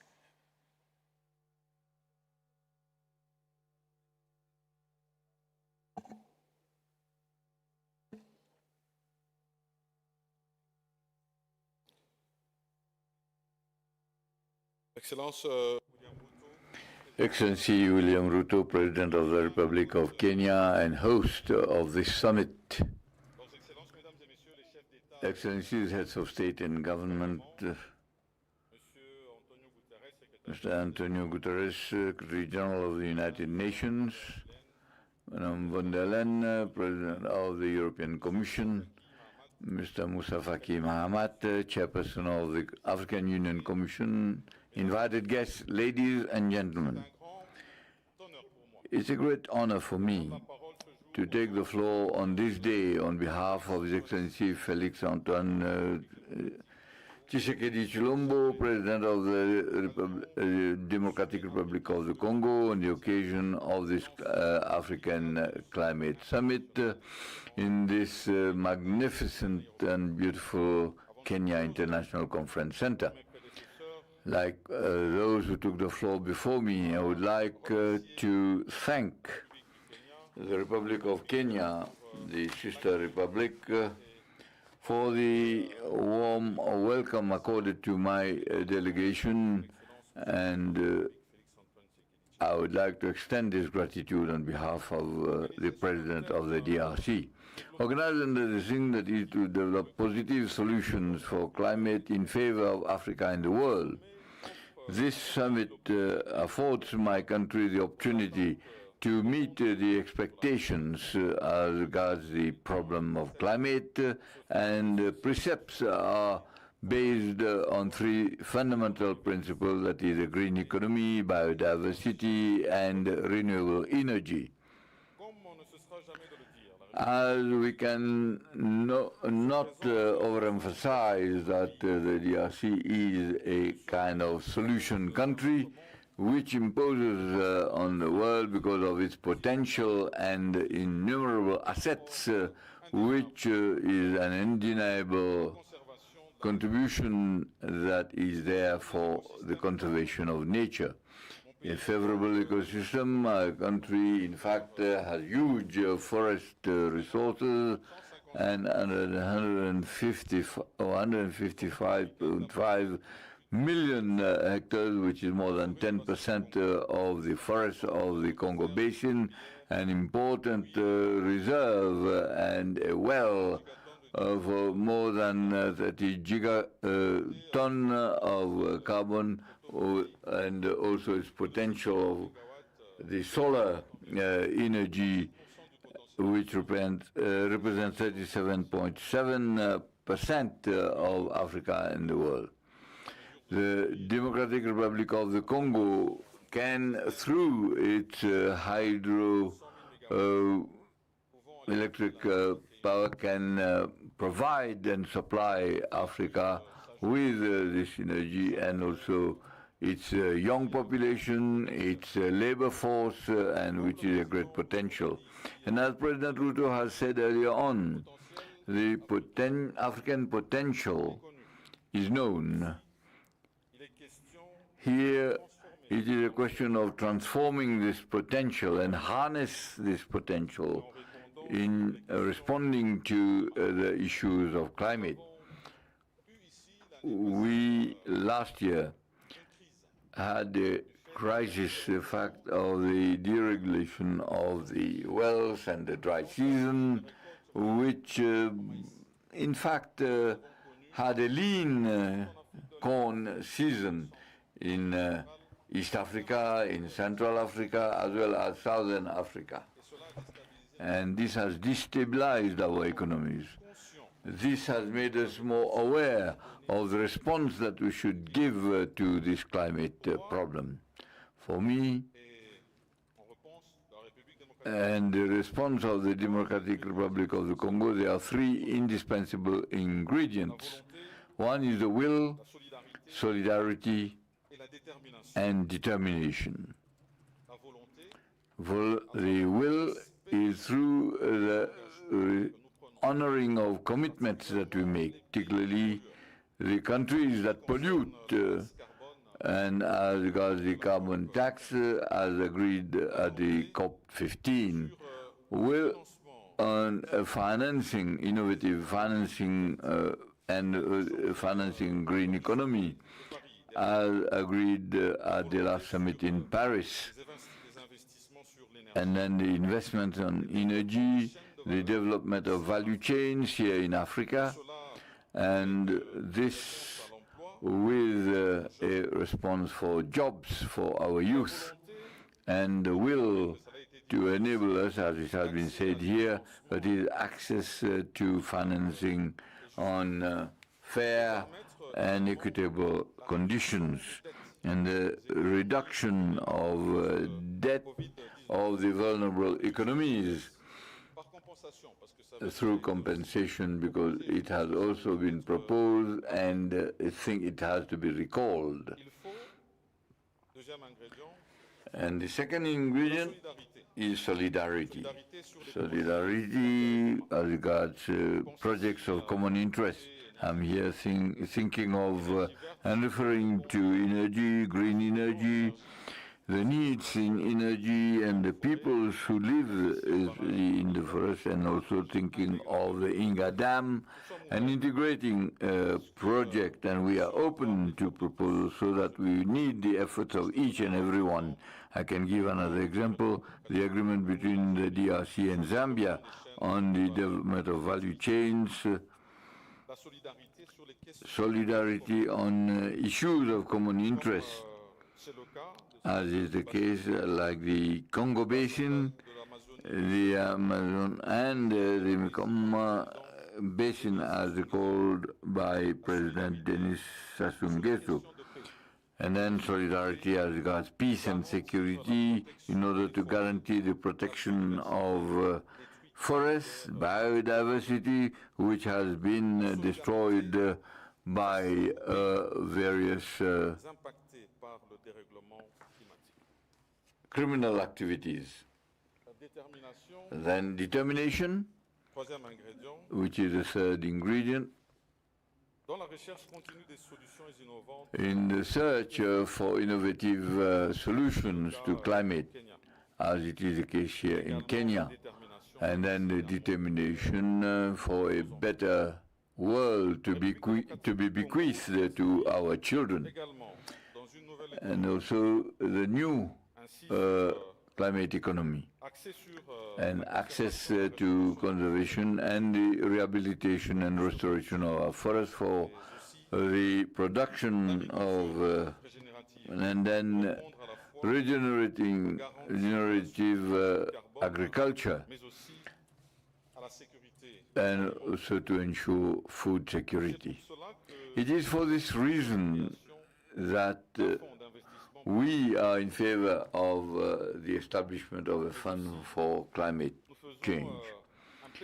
We also are making an advocacy, and we want to do it on the margins of the UN General Assembly, which will be organized on 19 September, on a carbon market that will be profitable for Africa, and that will be on the margins of that summit. So all these issues, we show solidarity, and this should apply not only to Africa but also beyond. I sincerely want to thank President Ruto and all the participants for this opportunity that is afforded to us through this summit, which will contribute undoubtedly to all the meetings on climate. I want to thank you all. Thank you very much, my brother Sama, for your comments. And another round of applause for my brother Sama. Let me ask that we now prepare the clip from my sister Motley. Just hold it as I give the floor very briefly, maybe 2-3 minutes, to the Deputy Prime Minister, Mr. Salah Jama from Somalia, if he is there. Okay, if he's not there, can we take the clip from my sister, Mia Motley?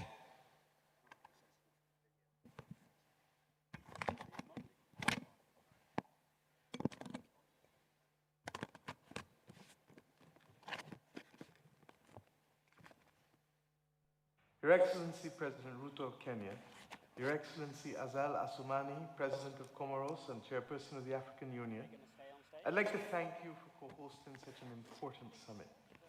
Thank you also to Your Excellency UN Secretary General, my dear friend and brother, Antonio Guterres, and to Presidents, Honorable Ministers, and everyone present for contributing to this remarkable occasion. We are gathered here today for what is truly an important summit, not just for Africa, but for the entire world. And while I do wish I could join you in person today, please accept my participation by way of this message as I bring this from you, from my own shores here in Barbados. President Ruto, you know that Kenya is one of my favorite places, and if I could be there, I would be there. My friends, so many people across the globe are now imperiled and impacted by the climate crisis and the interconnected impacts that take place, such as pollution and deforestation. The world has discussed and debated all of this. But the fact is that for too long, we have done far too little. And as I said in Paris, we're not moving at the pace or with the scope that is necessary to tackle the environmental decline if we are to safeguard our people and our planet. The climate crisis affects everybody, but particularly it has devastating consequences, life and death consequences, for the very poorest and most vulnerable. And they come from countries who didn't help cause it. But my friends, we still have a choice. We can continue to talk amongst each other, seeking perfection or even casting blame, while the world literally burns. Or we can choose to transform our future. We can choose to shape it. To do so, we've said all along, we need to take action now, and at the pace and the scope that matters. And why with such urgency? We now live in a world of superlatives. I call it the season of superlatives, the hottest, the rainiest, the warmest. Everything is breaking new barriers and new records for the Guinness Book of World Records. And yet every day we continue to do nothing or enough as we see the impacts of the climate crisis. We need to stop talking and we need to do. The Bridgetown Initiative is an action plan that we've identified to make the world a better place only because we live in a world where capitalism and money dominate so much that unless we unlock the financing mechanisms, we're not going to be able to take the necessary action at scale and with speed. At its core, the Bridgetown Initiative sets out how we can rebuild the international financial architecture to be fit for purpose, so that countries like ours and yours are no longer disadvantaged by systems that were not built with us in mind when they were established. Now is the time to do what needs to be done.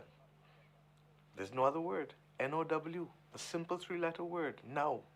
We are at the crossroads for humanity.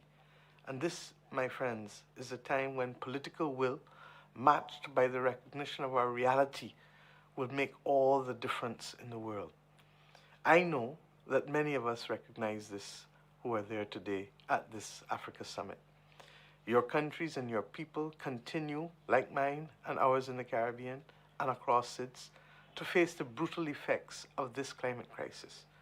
And we also face, of course, that climate financing gap that is limiting your ability to respond effectively. This cannot and this should not be.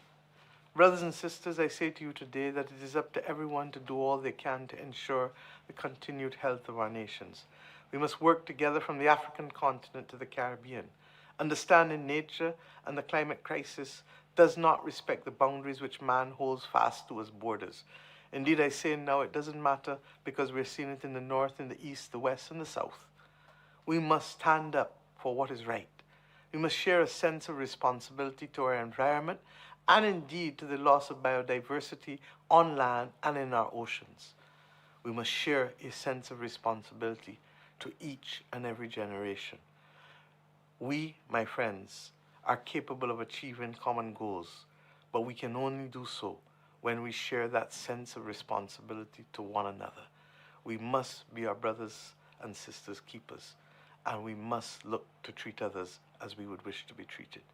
If we apply these simple precepts that our children live by daily, then I believe that we can begin to see success.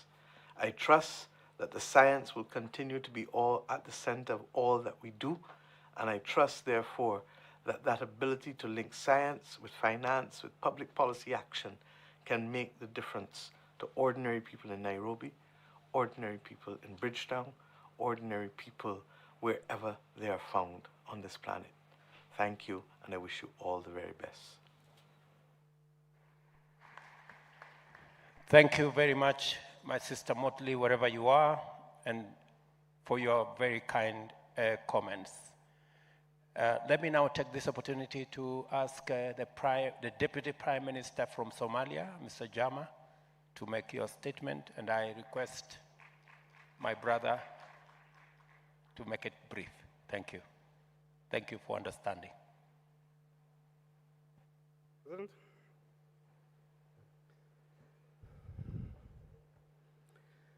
Your Excellency, President William Ruto, ladies and gentlemen, distinguished guests, fellow leaders from Africa and around the world. On behalf of the President of Somalia, Dr. Hassan Sheikh Mohamud, and the people of Somalia, I would like to express our heartfelt thanks to the President of Kenya for convening this very timely inaugural African Climate Summit. Ladies and gentlemen, across the African continent, from the southern tip to the northern edge of the Sahara, from the Sahel to the Horn, the impact of climate change manifests itself in some very similar, cyclical, and destructive patterns. And it's this common threat that brings us all together to form a unified voice championed by President Ruto. Ladies and gentlemen, Somalia, located in the Horn of Africa, is acutely aware of the profound weight of climate change vulnerabilities. Rising temperatures are very common in Somalia, and the predictions state that by 2040, 2060, the temperature will increase by 1 to 1.7 degrees Celsius. Ladies and gentlemen, I want to highlight a set of variables that interact together and render the African states extremely vulnerable and their communities. The era of climate change has become synonymous with the nexus of food insecurity, forced migration, and displacement, coupled with conflict. It has been widely stated here today that over 150 million Africans are subject to food insecurity and hunger. Around 60 million of those are in the Eastern Africa and the Horn region, and 5 million in Somalia. Since much of the African countries are not industrial states, climate change impact affects us at our most vulnerable places. In places like Somalia, pastoral communities and agrarian communities are the most hard hit. So today's very proud livestock herder or a farmer could overnight find themselves in an IDP camp outside the big cities, becoming another added number to climate change vulnerabilities.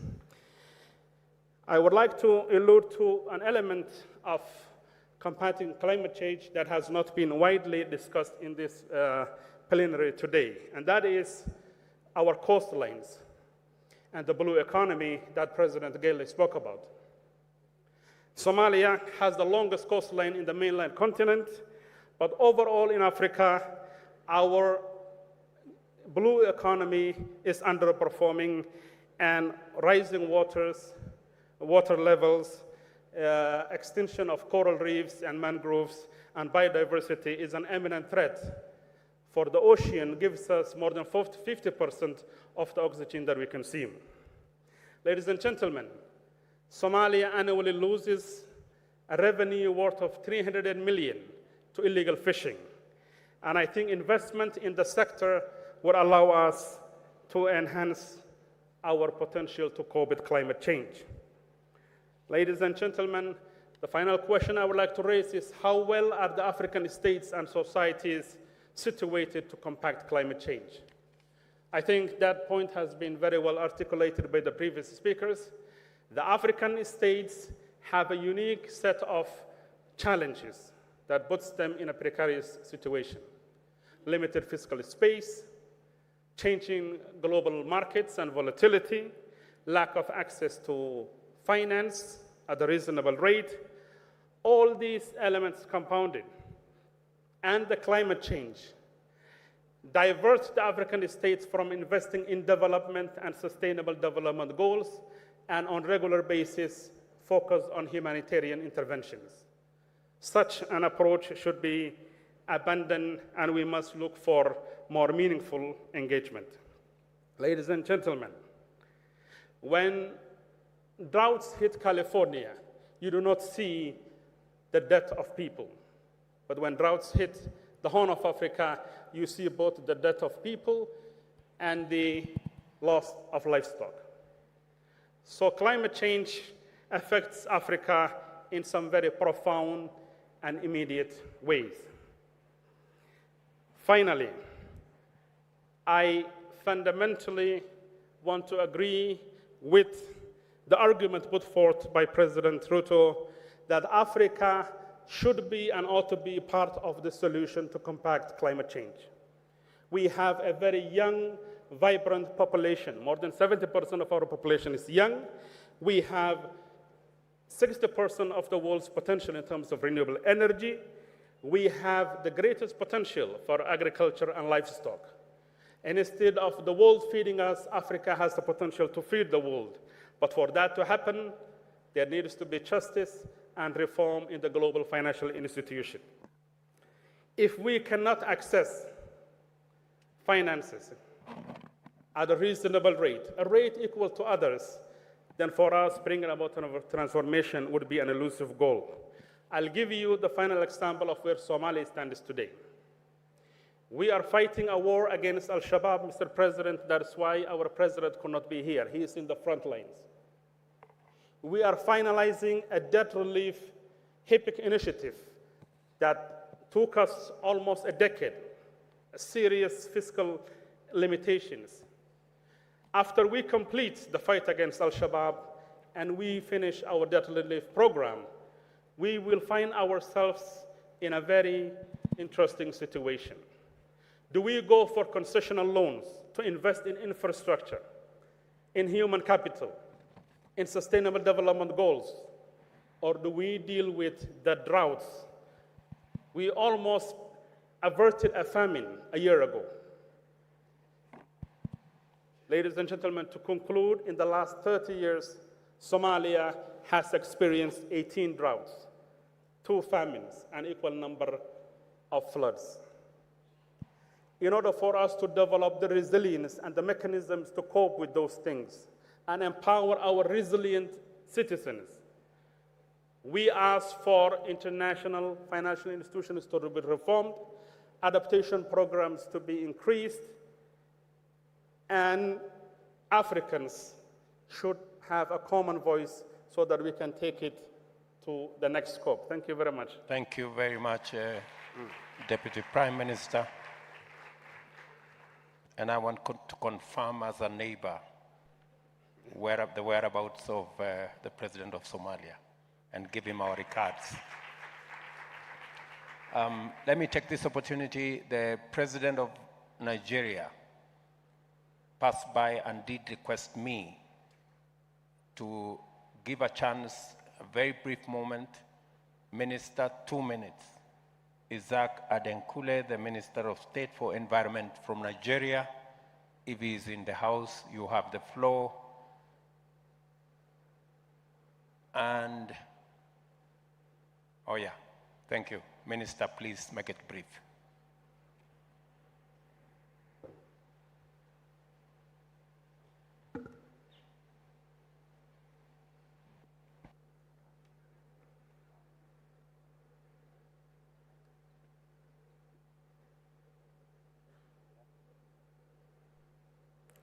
Thank you, Your Excellency. I am here to deliver the Nigerian statement on behalf of my President, the President of the Federal Republic of Nigeria, President Bola Ahmed Tinubu, who is unable to be here because he has to be in New Delhi, India, to be part of the summit of G20 leaders.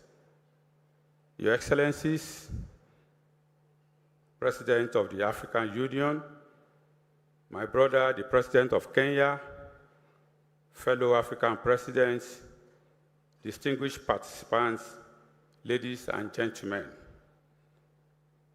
Excellencies, speaking on behalf of Nigeria, I extend my heartfelt congratulations for the landmark occasion that marks the inaugural AU African Summit.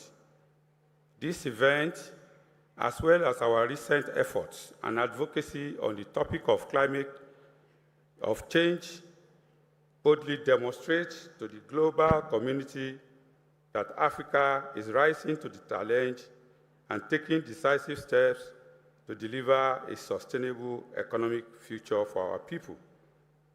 The African Climate Summit occurs at a pivotal juncture, offering us an exclusive stage to spotlight our priorities, solutions, and needs regarding climate action to the global community. As a continent, it is critical that climate action spurs socio-economic development for us. We know that with robust planning and increased investment in the region, this is achievable. Africa is already bearing the brunt of a climate crisis that it did not cause. But our continent, with our significant renewable energy resources, critical minerals, vast carbon sink, and growing population, can be a strong solution center. Distinguished participants, in Nigeria, we have articulated our unchanging position to advance climate action without jeopardizing economic development. We designed an ambitious energy transition plan to achieve universal access to energy by 2030 and net zero emission by 2060, while prioritizing industrialization, job creation, and economic growth. Significantly, our plan helps to crystallize the scale of resources needed to deliver climate targets, so that by the current financial flows will not suffice. Nigeria's energy transition plan requires 1.9 trillion in spending up to 2060, including 410 billion above business as usual spending. This is additional financing requirement translates to about 10 billion per annum, but average international financing flows to Nigeria for clean energy have been about 655 million per year over the last decades. Similarly, the unconditional target in our nationally determined contributions requires $7.7 billion in investment annually.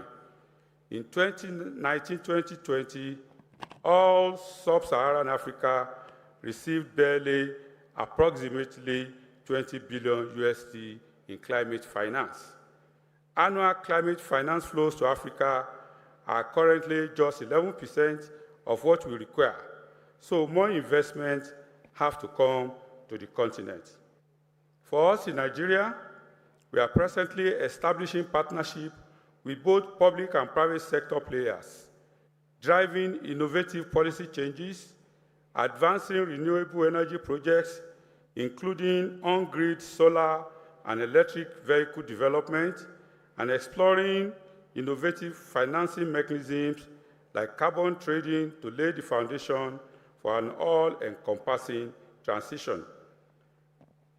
I recently made public the key focus of my government captured as an 8-point agenda.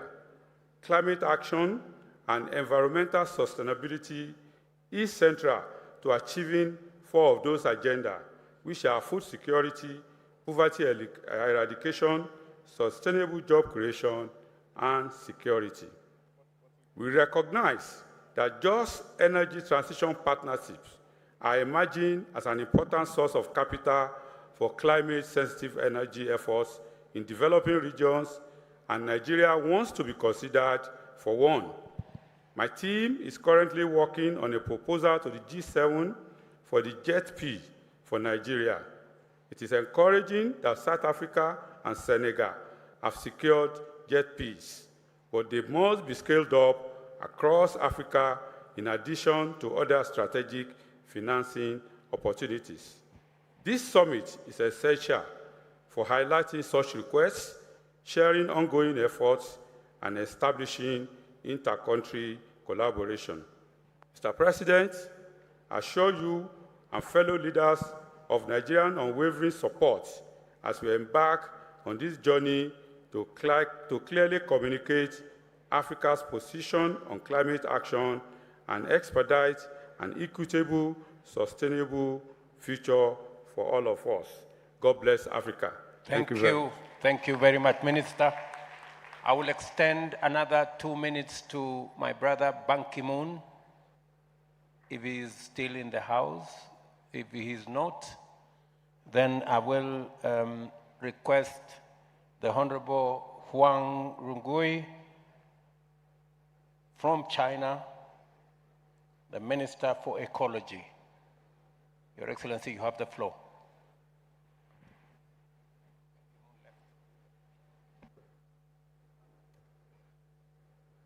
OK， 尊敬的鲁托总统，尊敬的阿苏马尼总统。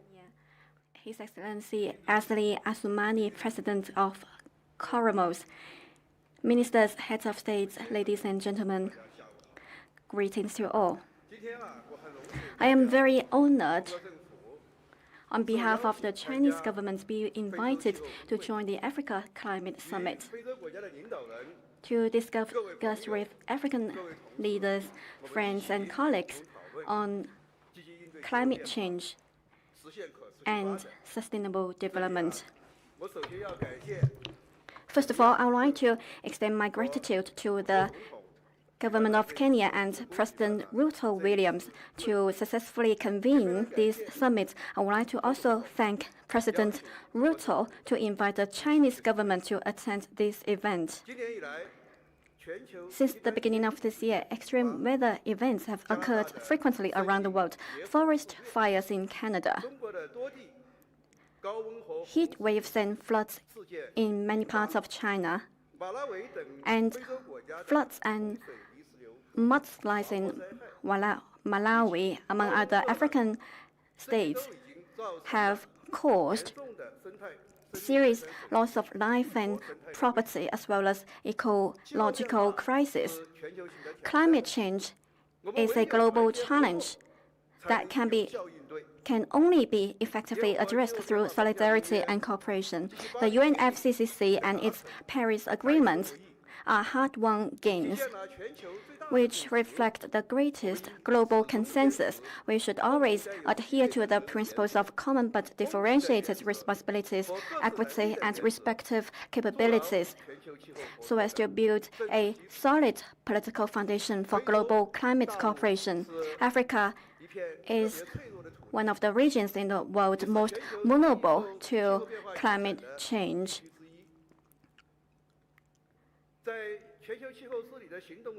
Which also plays an important role in the climate governance and actions. Faced with the multiple challenges of development, poverty reduction, and climate change, African countries have taken vigorous actions in adaptation and mitigation, and have made great efforts to realize the goals of the Paris Agreement. China, as the largest developing country with over 1.4 billion population, can totally relate to what Africa is experiencing in face of all the challenges. President Xi Jinping has pointed out that addressing climate change is not something that others want us to do, but something we must do. China has set the goal of carbon peaking by 2030 and carbon neutrality by 2060 as our NDC. China has taken vigorous actions which have led to positive progress. In this regard, China has become an active player to respond to climate change. Over the last decade, China has supported economic growth of over 6% per year, with only an average annual growth of 3% in energy consumption. Thus, the installed capacity of renewables in China is up to over 1.3 billion kilowatts. And China has brought down the global cost of renewables, contributing significantly to the global response to climate change and emission reduction. China has launched a national carbon market covering 4.5 billion tons of emissions per year.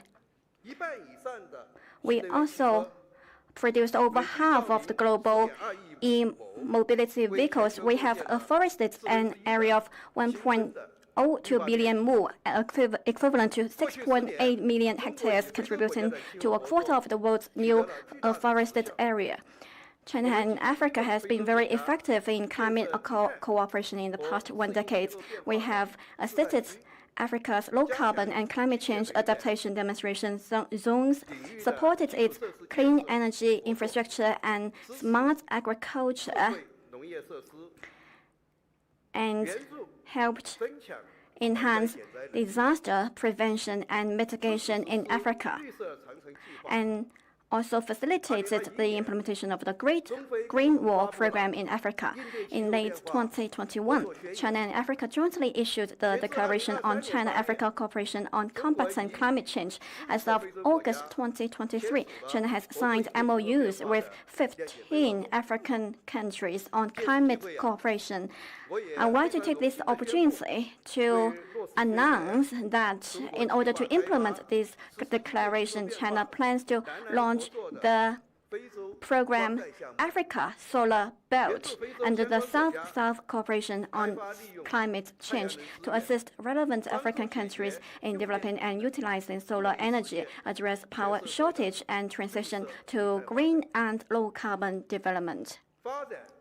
Development is the way to enable people to live a better life.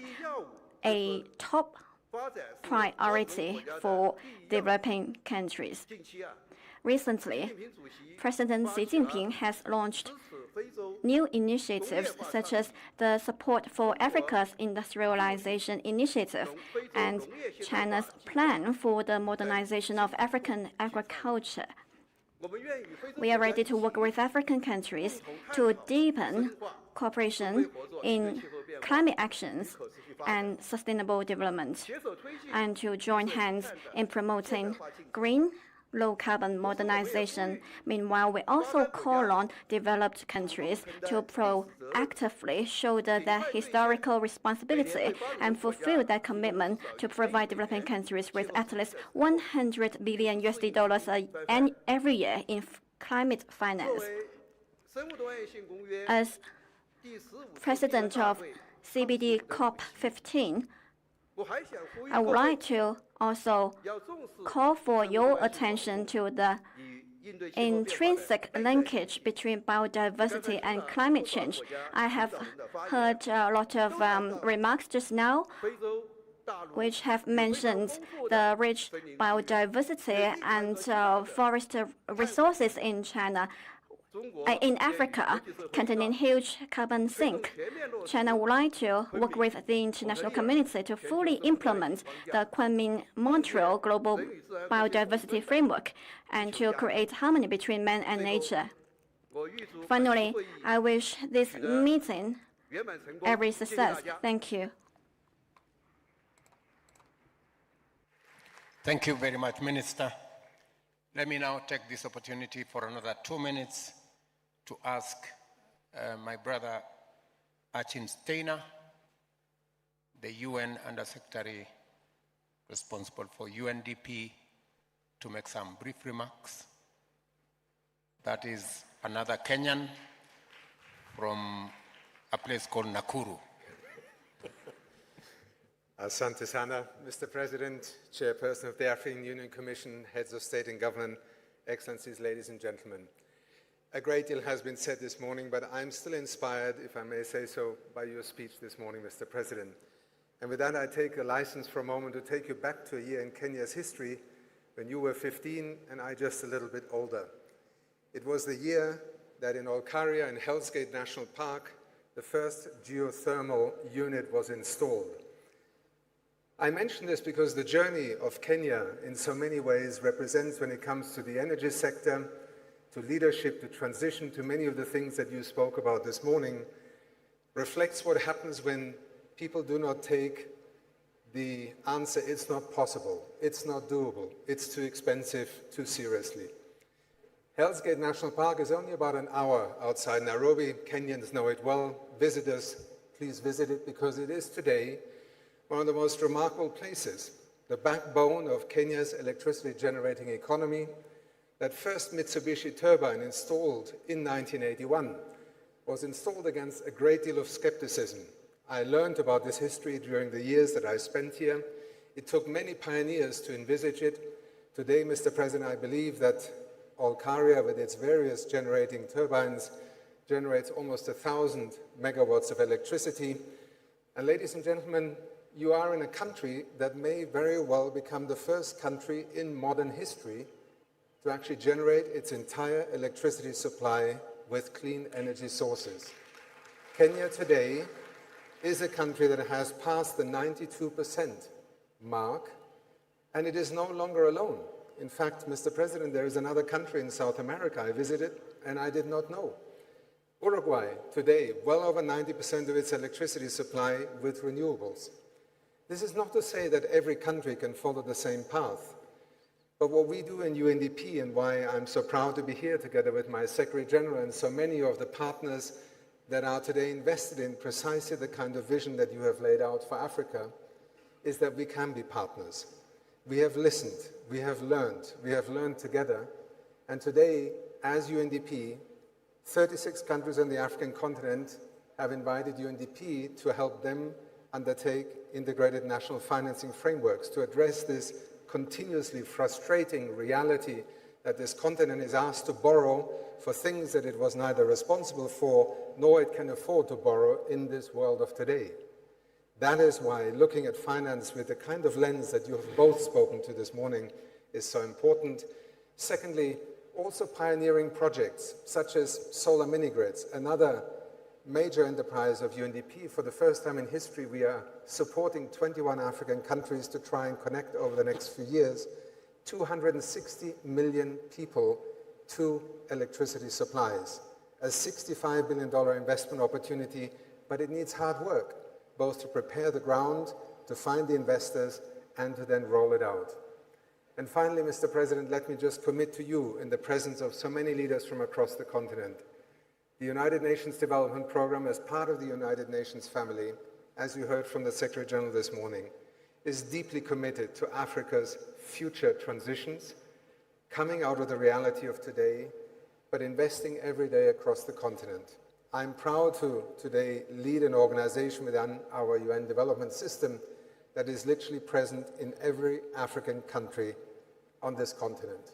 We are invested in terms of your nationally determined contributions. We are invested in your energy transition just as deeply as we're invested in poverty eradication and ultimately a future for Africa that you spoke so eloquently this morning. Thank you so much for the privilege of addressing you today, and thank you. Thank you very much, Dana. I guess everybody, when they get a chance, they speak about their village. The Olkaria, where Steiner has very passionately talked about, is in his county of Nakuru. Thank you very much. Now, let me give another 2 minutes. Finally, this is the final one, to Bill Gates on video for 2 minutes, and then we will move the program to the next stage.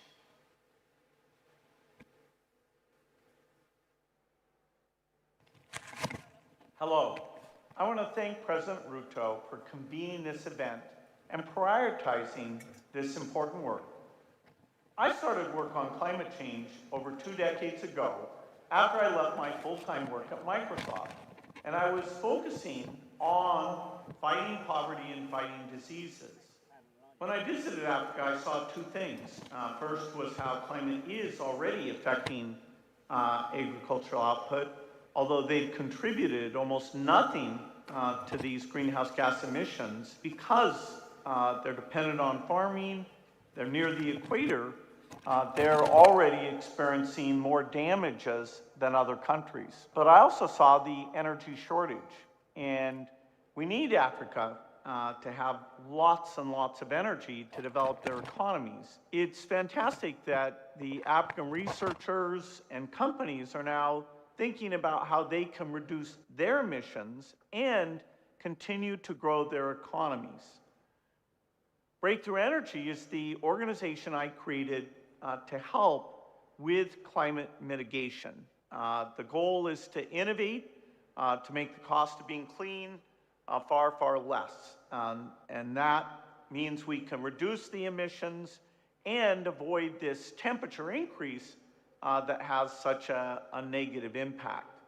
Late last year, I was in a farm in eastern Kenya, and they were experiencing drought. And so I talked through with Mary, who was the farmer, how the new seeds and new approaches were helping her. She had drought-tolerant seeds that made a very big difference. She also had chickens that were bred so they could be more heat tolerant. And because of those new tools that were empowering her, she was expecting to do well despite the tough climate challenge that she faces. And so this is just one example, but by helping with better tools, allowing farmers like her, who are very innovative, to do new things, we can minimize these damages. I've seen there's African researchers work on innovations in fertilizer, making sure these new crops fit their ecosystems and getting those seeds out, getting them approved, and making sure they're low cost. So we do need to invest, whether it's in the innovation or the deployment, getting resources against those, including the promised support from rich countries, will be very, very important. The global goal on adaptation, which will be finalized at COP, should lead to more investment to help Africa deal with these challenges. And so we need partnerships. We need government, philanthropists, businesses to come together to focus on climate adaptation. Yes, we need mitigation, but adaptation doesn't get the energy it deserves. And so I'm excited that you've come together. I'm excited to work with all of you to solve this problem. So thank you for your efforts. Investments that are being made currently by the African governments to adapt to climate change with their own meager resources. And think about the disruptions. I'm coming to your question. So ladies and gentlemen, as we now wait, we're going to take a very short interlude of music. And at this point, can we all just stand up and stretch a little bit? Just stand up wherever you are and see whether we can stretch. I'm sure some of us have been sitting for long, long periods of time. So the next part we're coming to is the new global climate finance architecture. This is the centerpiece and a part that we've been waiting for all this time. And therefore, thank you so much for your patience. You can sit down now. You can take your seats. I just wanted you to stand up and stretch for a little bit. And this is definitely going to be one of the highlights of this whole conference. So we request that we just remain patient, and this is where we are heading from here. So I request that we have a short interlude of music just to get us ready for the next session. As mentioned, it's a new global climate finance architecture that is coming up right here. So for now, let's have the interlude of music as we get ourselves ready. First and foremost, you need clear policy actions from African governments. Once you've stretched enough, you may take your seats. Africa, rise, rise, let us all rise, Pambazuka. Africa, rise, rise, Pambazuka. PEMC. Let us all rise, Pambazuka. We are part of the solution. I am part of the solution. We are part of the solution. You are part of the solution. We are part of the solution. I am part of the solution. We are part of the solution. You are part of the solution. From north, south, east to the west, the beauty of Africa flows. We have all it takes to change the climate story and show ourselves in all our splendor and glory. Yeah. Let's come together now to bring down all barriers for a greater tomorrow.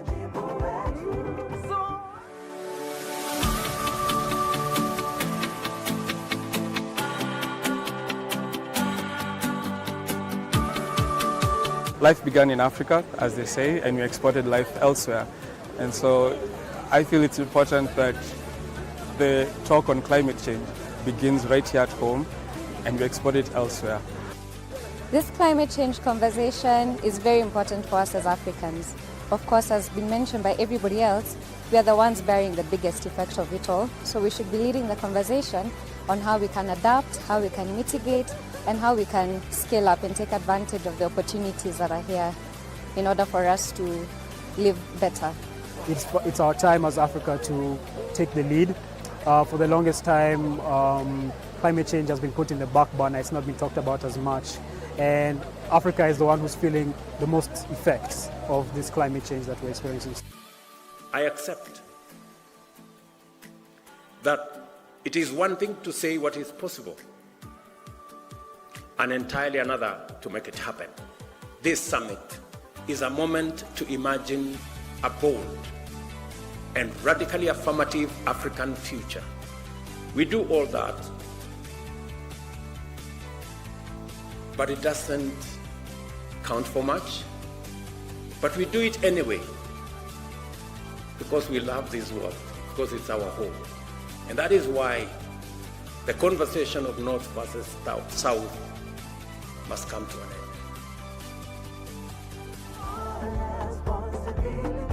And force the change we want to see. Protect our planet. To fight climate change. You and I. We are part of the solution.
Life began in Africa, as they say, and we exported life elsewhere.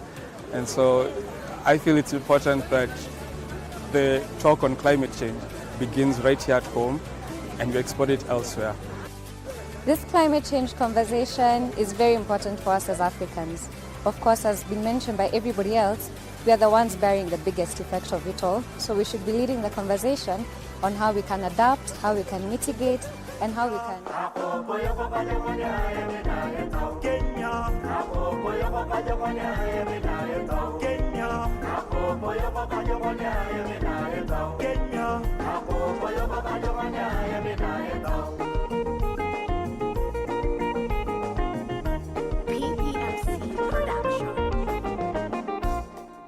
Supal ke redlang ninya ke yetal gumo Supal ke redlang ado marai ke gumo Serel ke redlang mabe murdai shongo bang Serel ke redlang tu mesiri yongo bang Supal ke redlang silai ninya titile Supal ke redlang silai ninya titile Supal ke redlang silai ninya titile Supal ke redlang silai ninya titile Apuji topia kako, ani puni yo kenya ki jo poroko choki boy ginoria, erara na kajo kakane iya, iya ngitalio, iya lukania, iya ton, iya ngodi, iya kogogan, iya ri, iya Professor atunyu. Benedict Orama. Professor Benedict Orama, if you're in the room, kindly, if we can just have a word behind here, behind the tent, as we say it in Kenya. Professor Benedict Orama, kindly, if you're in the room, would like to have a word with you very quickly. Music can carry.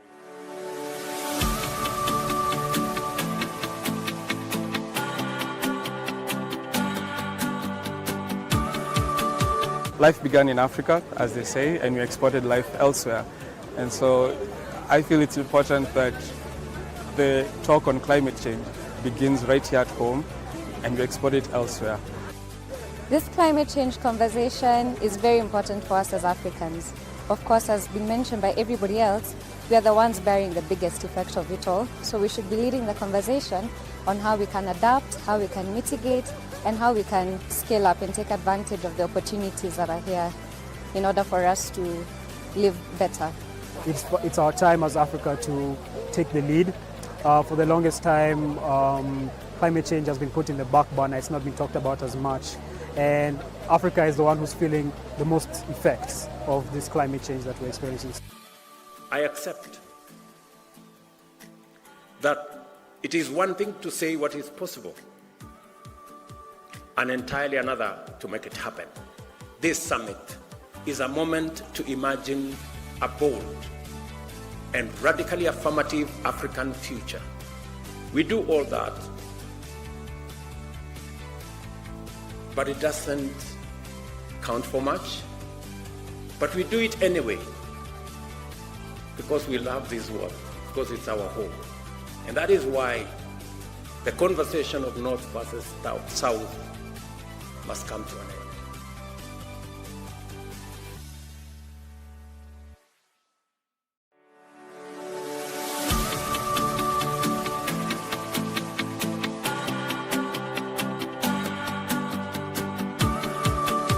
Life began in Africa, as they say, and we exported life elsewhere.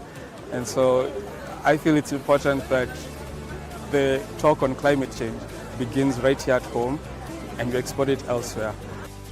This climate change conversation is very important for us as Africans. Of course, as been mentioned by everybody else, we are the ones bearing the biggest effect of it all. So we should be leading the conversation on how we can adapt, how we can mitigate, and how we can scale up and take advantage of the opportunities that are here in order for us to live better. It's our time as Africa to take the lead. For the longest time, climate change has been put in the back burner. It's not been talked about as much. And Africa is the one who's feeling the most effects of this climate change that we're experiencing. I accept that it is one thing to say what is possible and entirely another to make it happen. This summit is a moment to imagine a bold and radically affirmative African future. We do all that, but it doesn't count for much. But we do it anyway because we love this world, because it's our home. And that is why the conversation of North versus South must come to an end.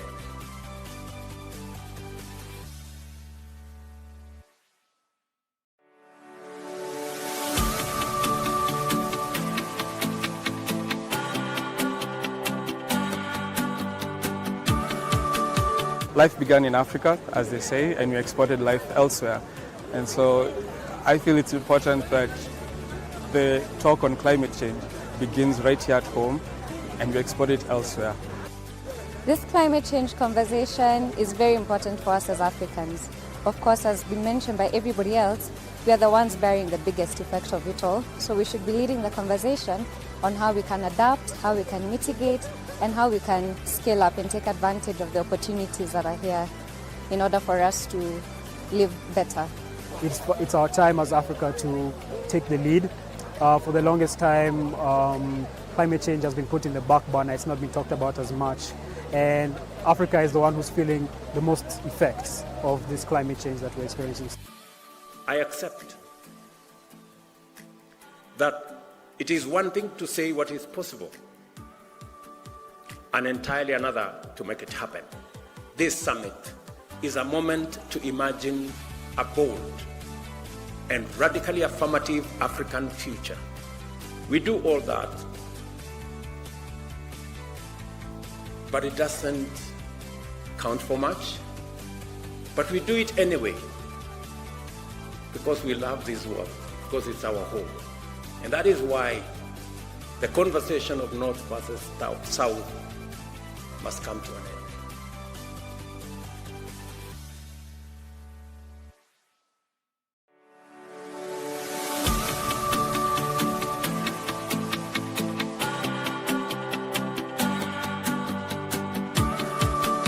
Life began in Africa, as they say, and we exported life elsewhere. And so I feel it's important that the talk on climate change begins right here at home and we export it elsewhere. This climate change conversation is very important for us as Africans. Of course, as been mentioned by everybody else, we are the ones bearing the biggest effect of it all. So we should be leading the conversation on how we can adapt, how we can mitigate, and how we can scale up and take advantage of the opportunities that are here in order for us to live better. It's our time as Africa to take the lead. For the longest time, climate change has been put in the back burner. It's not been talked about as much. And Africa is the one who's feeling the most effects of this climate change that we're experiencing. I accept that it is one thing to say what is possible and entirely another to make it happen. This summit is a moment to imagine a bold and radically affirmative African future. We do all that, but it doesn't count for much. But we do it anyway because we love this world, because it's our home. And that is why the conversation of North versus South must come to an end.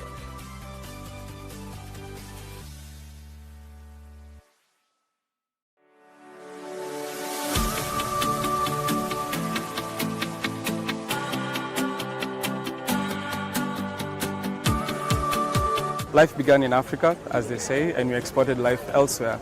And so I feel it's important that the talk on climate change begins right here at home and we export it elsewhere. This climate change conversation is very important for us as Africans. Of course, as been mentioned by everybody else, we are the ones bearing the biggest effect of it all. So we should be leading the conversation on how we can adapt, how we can mitigate, and how we can scale up and take advantage of the opportunities that are here in order for us to live better. It's our time as Africa to take the lead.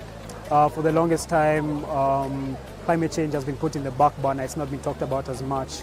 And Africa is the one who's feeling the most effects of this climate change that we're experiencing. I accept that it is one thing to say what is possible and entirely another to make it happen. This summit is a moment to imagine a bold and radically affirmative African future. We do all that, but it doesn't count for much. But we do it anyway, because we love this world, because it's our home. And that is why the conversation of North versus South must come to an end.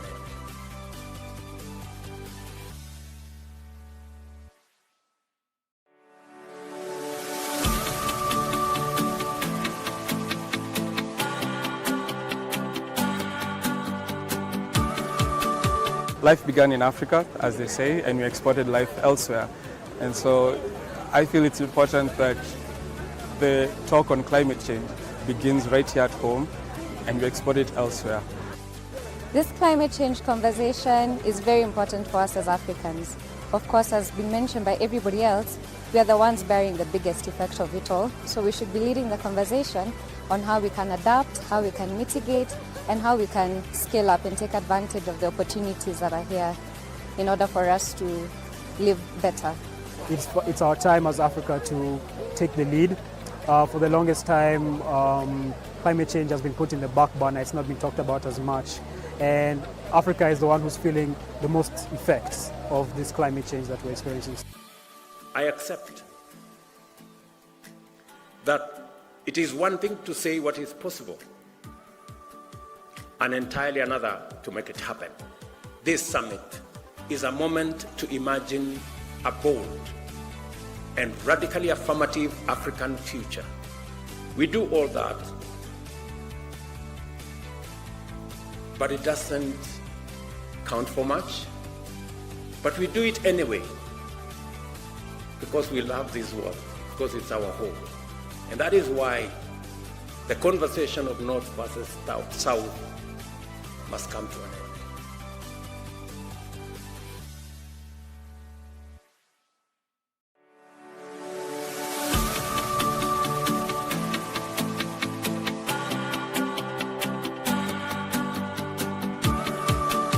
Life began in Africa, as they say, and we exported life elsewhere.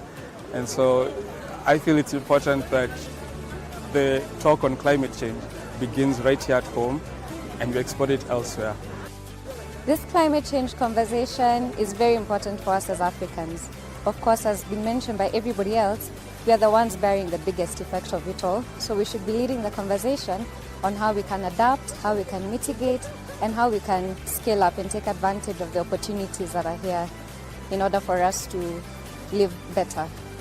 It's our time as Africa to take the lead.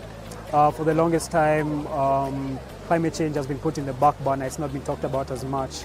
And Africa is the one who's feeling the most effects of this climate change that we're experiencing. I accept that it is one thing to say what is possible, and entirely another to make it happen.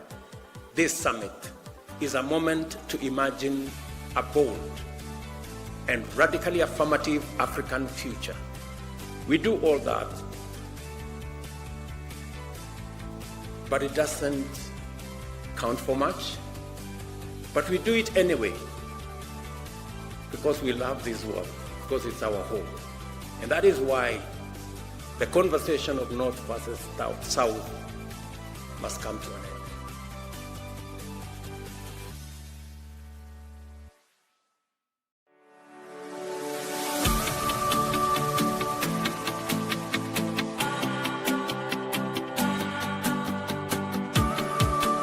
Life began in Africa, as they say, and we exported life elsewhere. And so I feel it's important that the talk on climate change begins right here at home and we export it elsewhere. This climate change conversation is very important for us as Africans.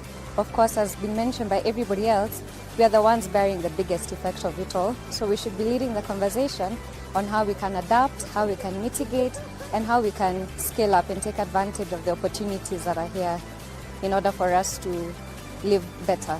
It's our time as Africa to take the lead. For the longest time, climate change has been put in the back burner. It's not been talked about as much. And Africa is the one who's feeling the most effects of this climate change that we're experiencing. I accept that it is one thing to say what is possible and entirely another to make it happen. This summit is a moment to imagine a bold and radically affirmative African future. We do all that, but it doesn't count for much. But we do it anyway because we love this world, because it's our home. And that is why the conversation of North versus South must come to an end.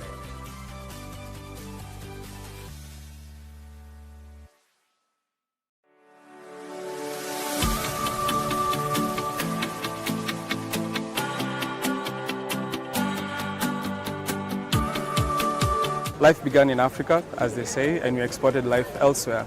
And so I feel it's important that the talk on climate change begins right here at home and we export it elsewhere.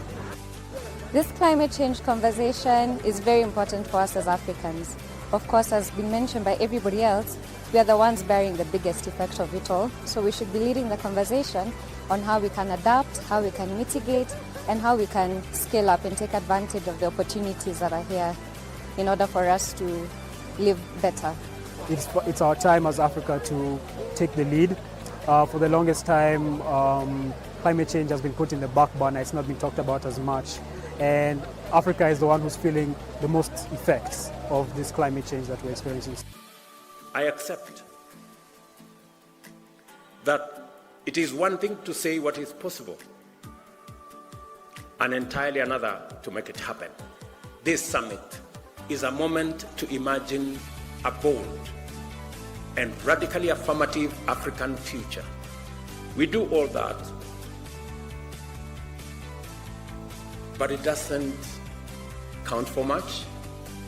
But we do it anyway because we love this world, because it's our home. And that is why the conversation of North versus South must come to an end.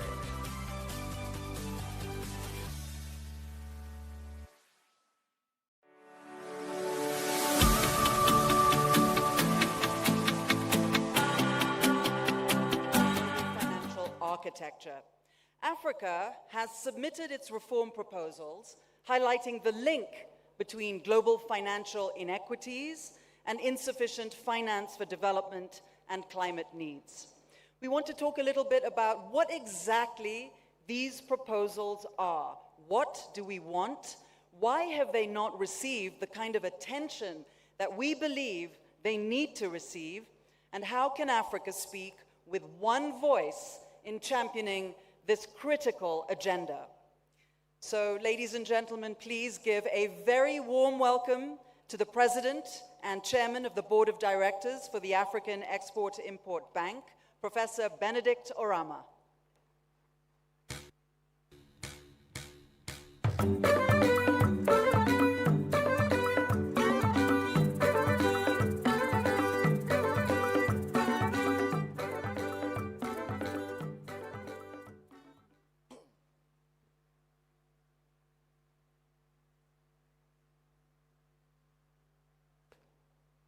Our distinguished convener,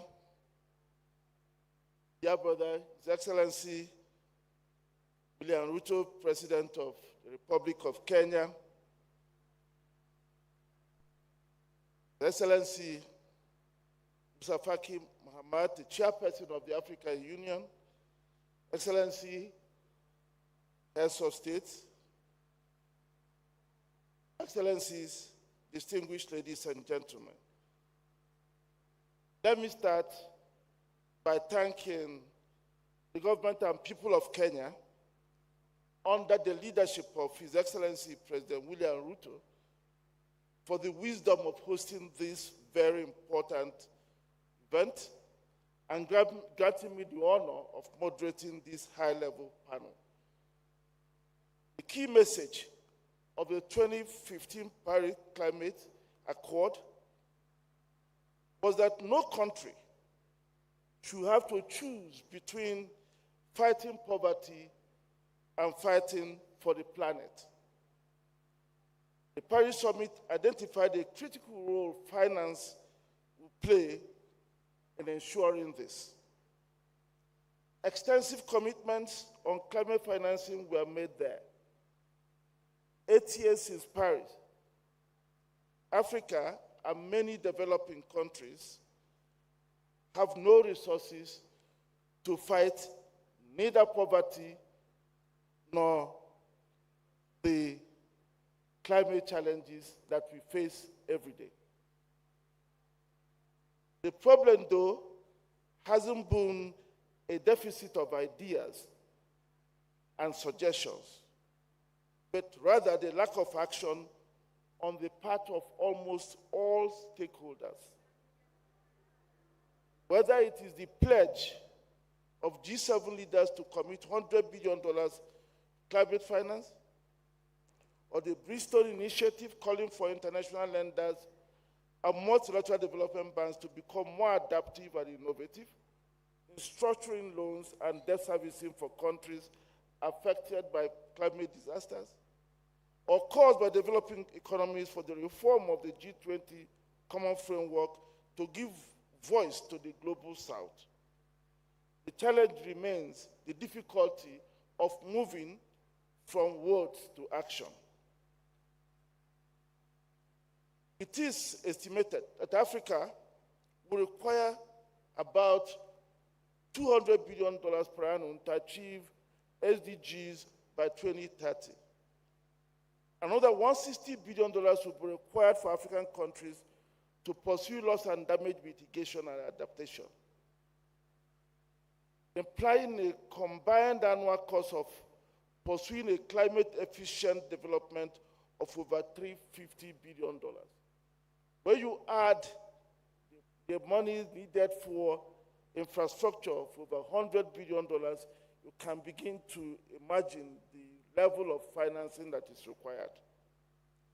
And the question had always been, who will bear the cut? Who will fund the gargantuan cost? We find ourselves in quite a unique situation today. A situation where the economies that are responsible for the most emissions, in a cumulative and static sense, are also the wealthiest. That scenario makes it easier to apply the principle of burden sharing that recognizes the degree of contributions to emissions and the level of access to resources in the distribution of responsibilities. Therefore, we must call on developed economies and G20 economies in general to honor their commitments to developing nations towards climate finance. Nonetheless, in the absence of firm global action, Africa has not been sitting on its palms, especially because it is the continent that suffers the most from the loss and damage inflicted by climate. It is the continent that needs to adapt to the changes we are beginning to see. So things are being done, even at a very small scale. For instance, Afreximbank and Africa Risk Capacity have jointly created an insurance product that protects African economies from food insecurity that arises from climate disaster risks. Afreximbank finances the premium and provides food import finance and co-guarantee to Africa Risk Capacity, while Africa Risk Capacity fronts the provision of the insurance capacity. Funding at just $1 billion for this product, you will agree with me that this is grossly underfunded.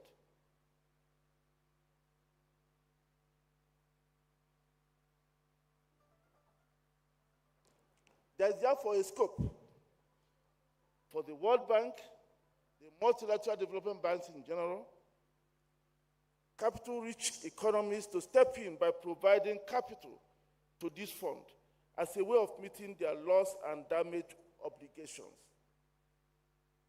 A global carbon tax which His Excellency President Ruto emphasized on today, can also be a major source of funding for the climate insurance program. Money from that can be used to subsidize the insurance that countries may pay to buy this climate disaster insurance. Afreximbank has also launched a $2 billion climate adaptation facility, a product we co-conceived with the government of Kenya under President Ruto. And this product provides facilities that makes it possible for countries to engage in adaptation projects in a way that does not lead to additional sovereign debt, leveraging public-private partnerships. The first transactions will be done here in Kenya, and we expect to replicate those transactions in the Sahel and other parts of the continent. While these are tangible proposals and initiatives, political leadership and collective will are paramount to breaking the course of further development and fighting climate disaster. This high-level panel of key leaders will aim to provide the political guidance needed as we prepare to make an even stronger case at the upcoming COP28 in the United Arab Emirates later this year. I'm sure that our distinguished panelists will bring greater illumination to these issues and more. In this context, it is my singular honor to now welcome our esteemed panelists. Let me begin by inviting our host, His Excellency President William Ruto, to please come up to the podium to take his seat.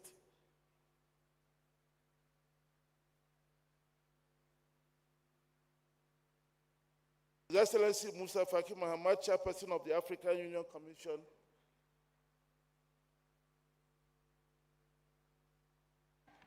His Excellency Nana Addo Dankwa Akufo-Addo, President of the Republic of Ghana.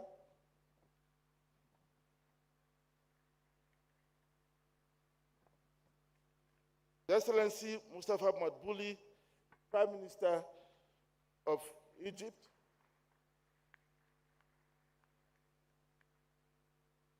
Her Excellency Francia Marquez, Vice President of Colombia.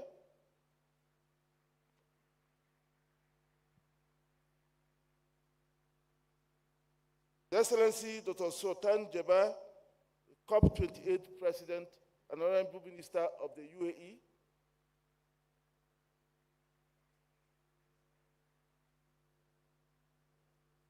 His Excellency Sigrid Kaag, Deputy Prime Minister of the Netherlands.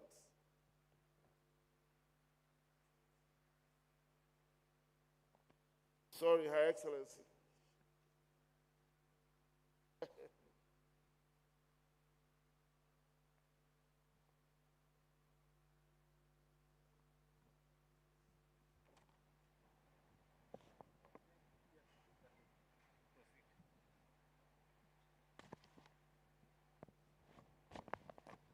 Thank you again, and on your behalf, let me welcome our panelists once more. Since this morning, we've had quite extensive discussions and presentations on ideas about what to do to make sure that we move from discussion to action, especially with regard to climate finance. So let me begin by asking host, President Ruto, what he should consider to be the key elements of global climate finance architecture that we should all be aiming at, especially when we get to UAE for COP28. Thank you very much, Professor Orama. As I said this morning, how do we move from potential to opportunity? And how do we turn the opportunities we have into jobs, into investments, and into industrialization, manufacturing, and growth? That's really what we need to do. And front and center is the big elephant.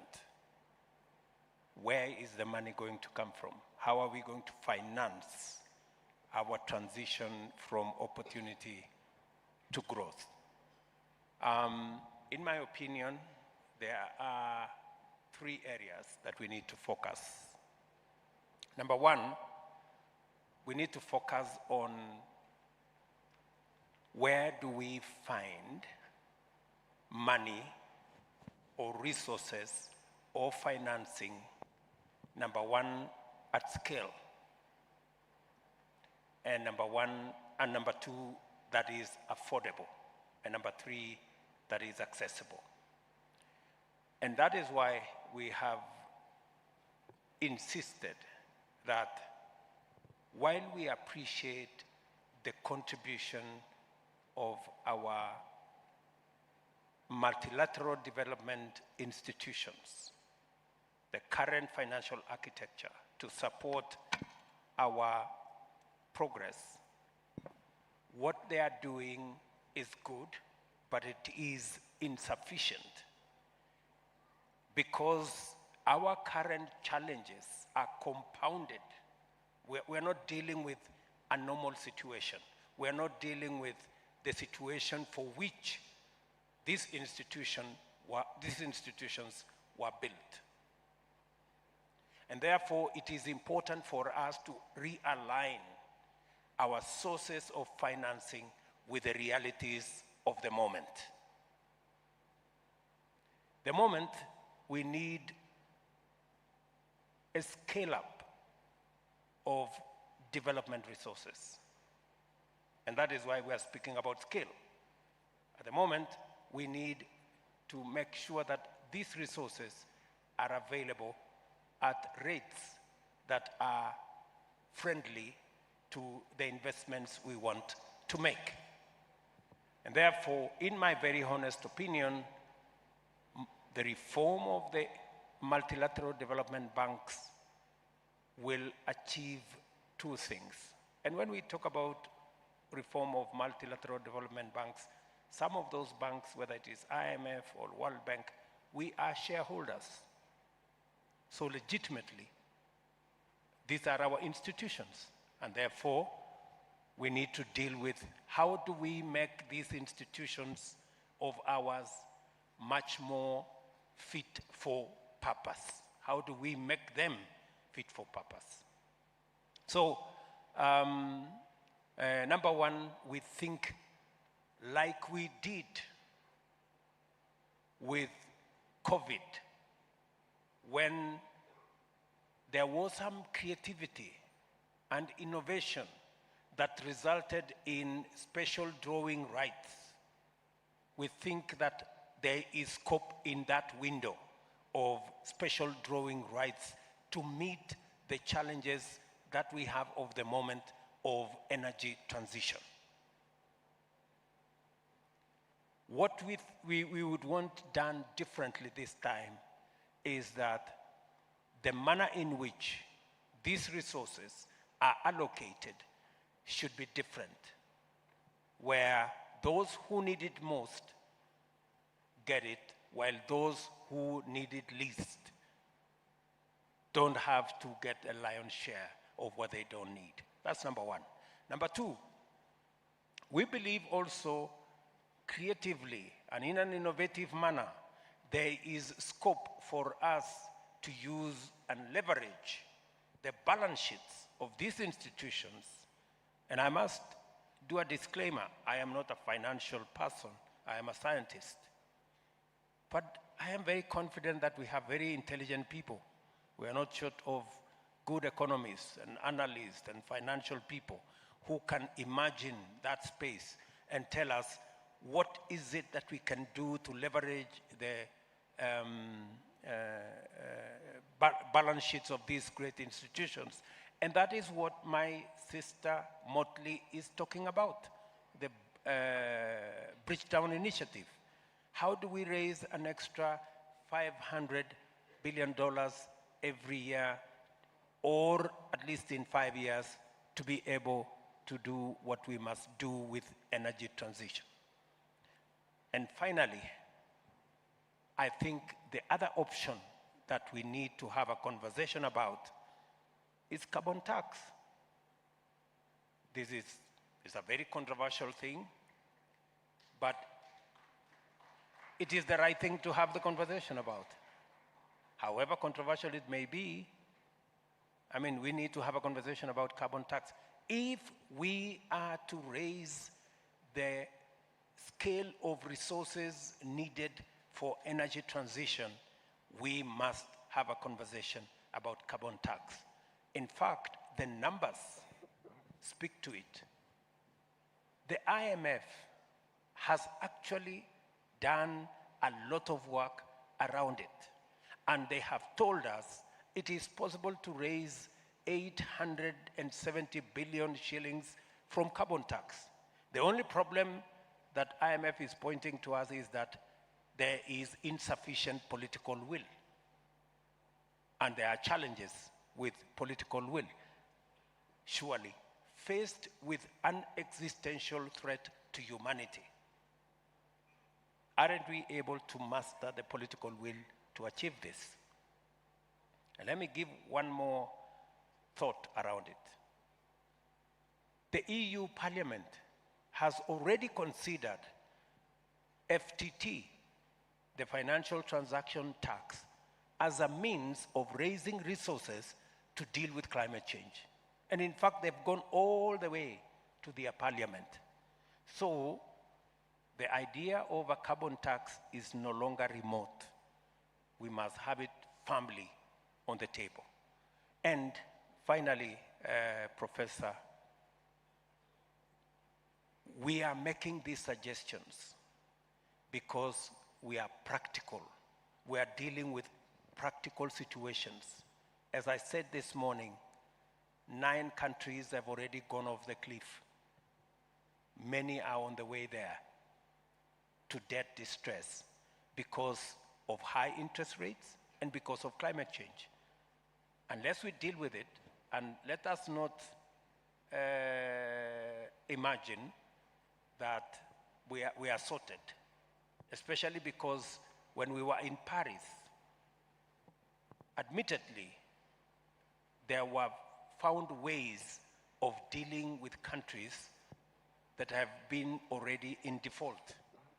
But the question we ask ourselves, do we have to wait until countries have gone to default to sort them out?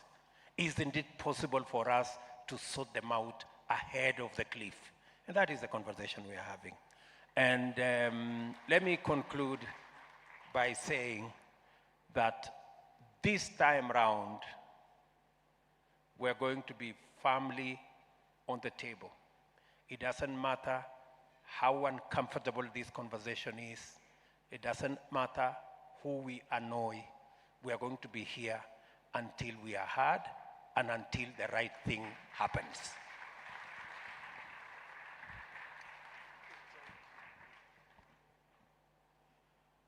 No, thank you very much. Let me go to Chairperson Musa Faki. Chairperson, you just heard what President Ruto said.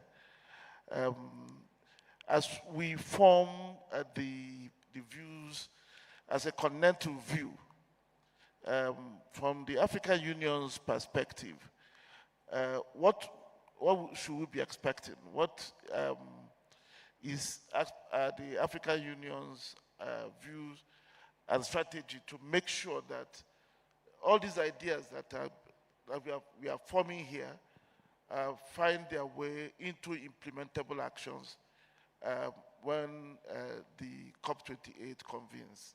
Thank you.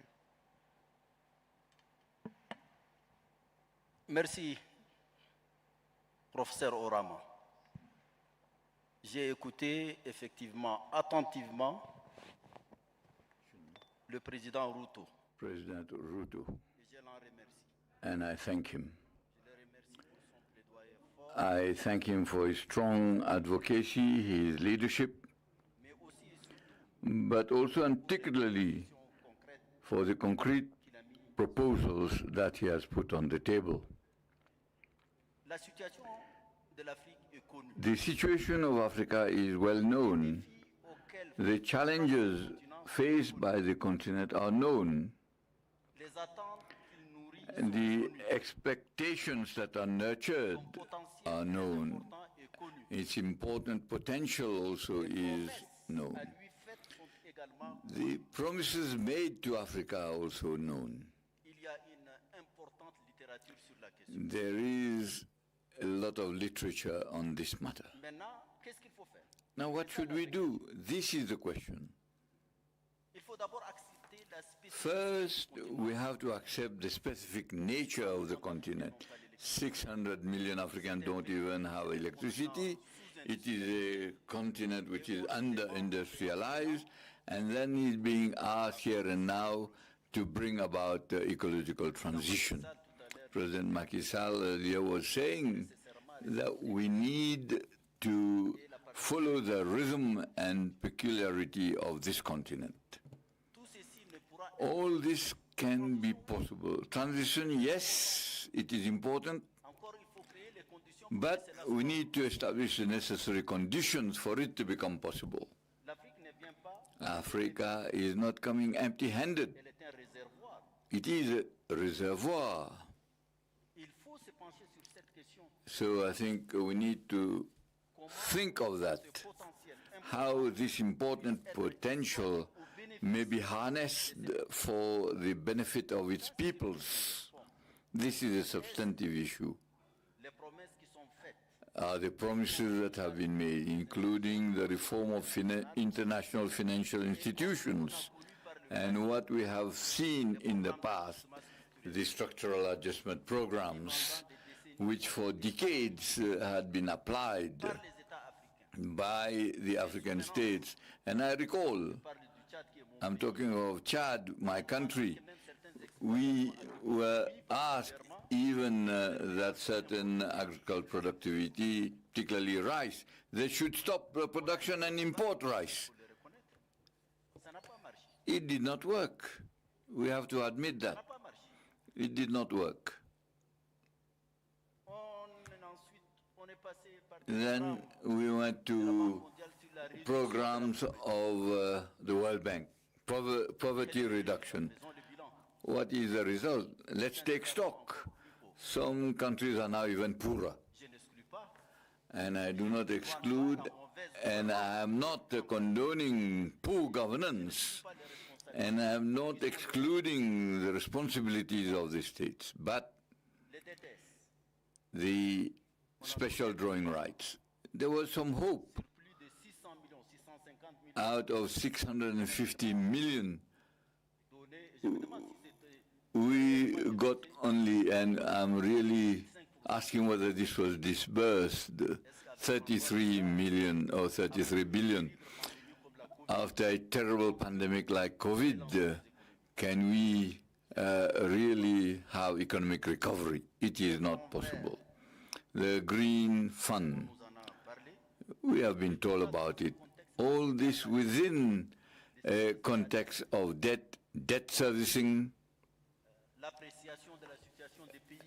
and then the situation of countries that are appreciated, which are some countries that are considered arid. I'm not a pessimist, and by the profession, my training, my cannot be pessimist. That is why we expect, and from this important conference, and it is very timely, so that around the table with our partners, with the financial institutions, with international organizations and the member states, since the challenge of climate change does not forgive anybody does not distinguish between African, American, or Indian. I think we are all in the same boat. Let us make sure that this boat doesn't sink. That is the real problem. I'm not a technical expert to go into the various labyrinths of how to market carbon, etc. and all. I think we cannot be just content with promises. Those that have been promises made have never been fulfilled, have never been honored. Let us ask ourselves the real question, and honestly, whether politically we have decided this time to be serious and to be consistent. Thank you. Thank you, Chairman. I think with the kind of enthusiasm we've seen here, the passion and the commitments shown by our leaders, I believe that Africans have had enough. I think everybody now wants to see action because we've used many years to think and talk about what can be done. Now it is what will be done. With that, let me invite our brother Mo Ibrahim to join the panel. Mo. Yes.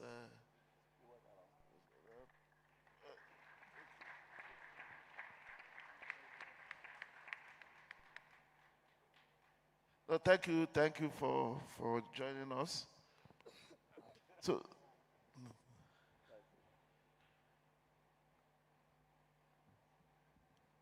and let me ask Prime Minister Madbuli, given the challenges many countries face today, the financing challenges, interest rates, debt overhang, and of course the large financial requirements for meeting the climate finance requirements at country level and continental level and so on. What would be your suggestion on the best approach? President Afwerki mentioned we should look inwards, we shouldn't look outside. Many said we should look outside. So there are different views. The important thing is we need the money. So from your perspective, what would be the suggestion on how to find the money? Thank you.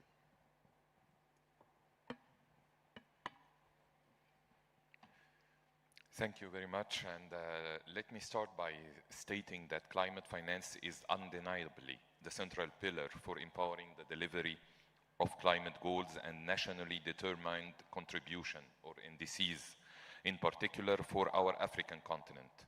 In this regard, allow me to summarize Egypt's vision in this respect as follows.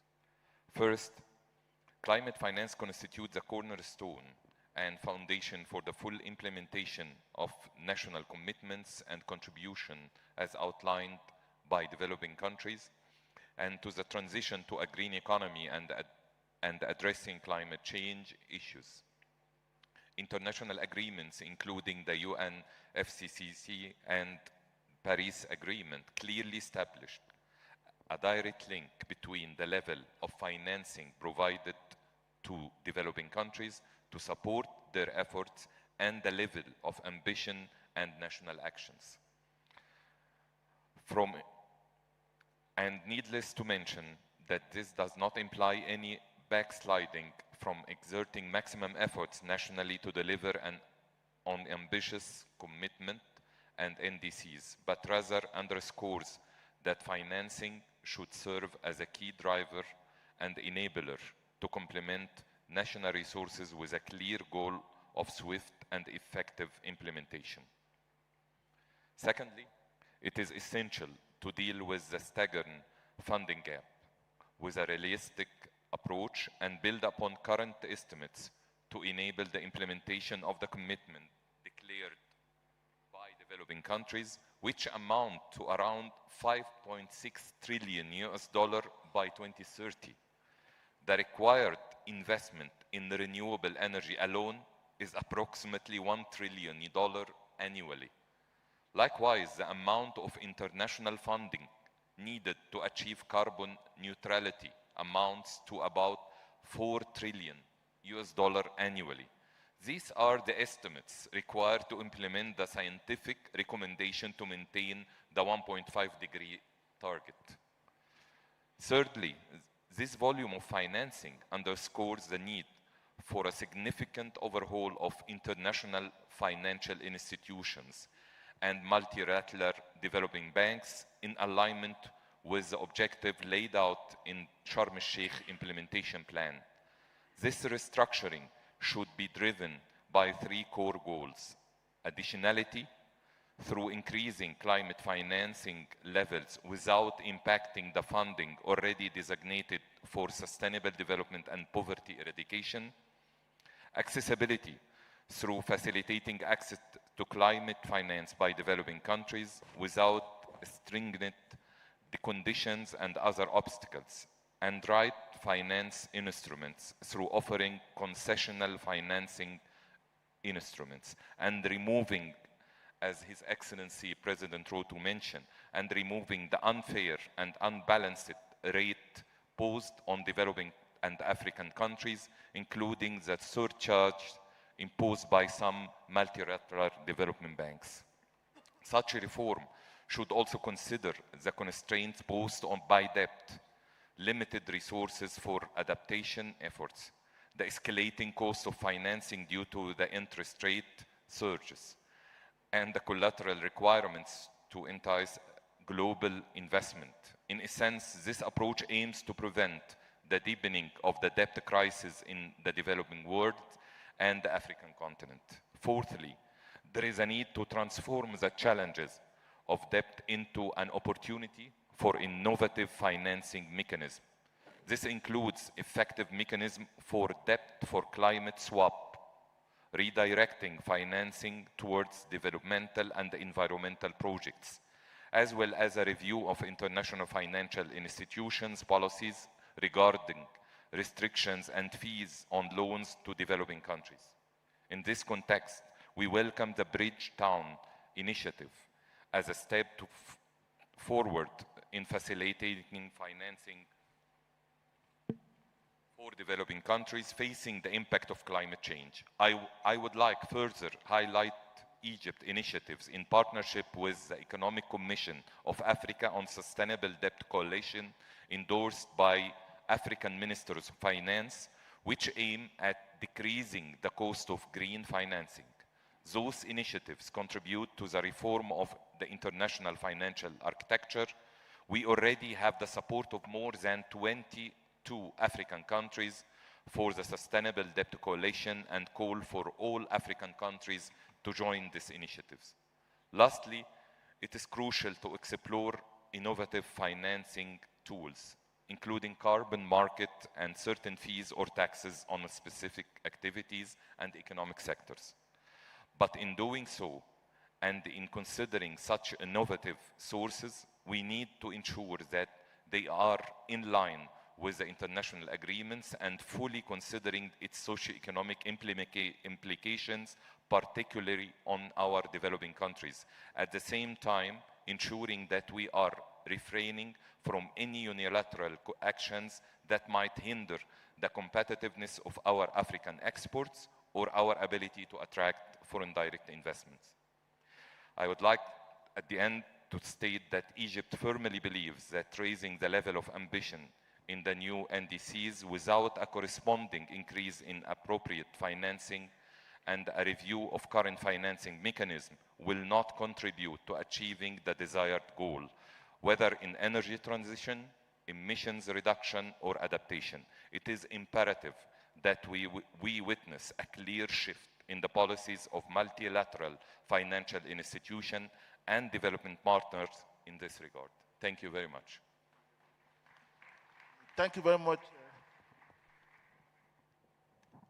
Thank you very much, Excellency, for that. And I think you just sent a message inviting all African countries who have not yet joined the coalition to do so. There are 22 already. I think the invitation is for the rest, 33 countries to consider joining so that we can have one voice in pushing this. So thank you. Let me go.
So I think from that vantage point,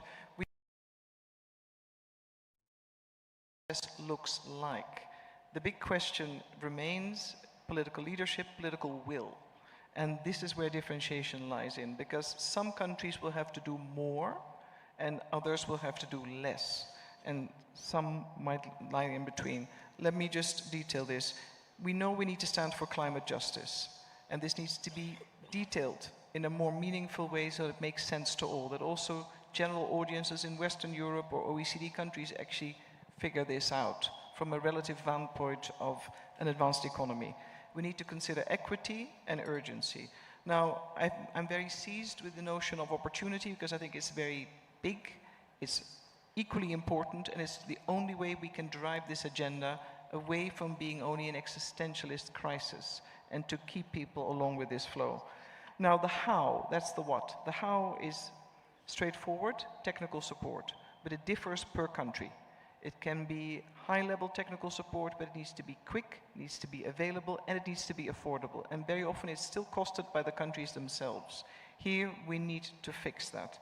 Equally so, I think we've lost a lot of time in focusing too much in a lot of agendas on mitigation as opposed to adaptation.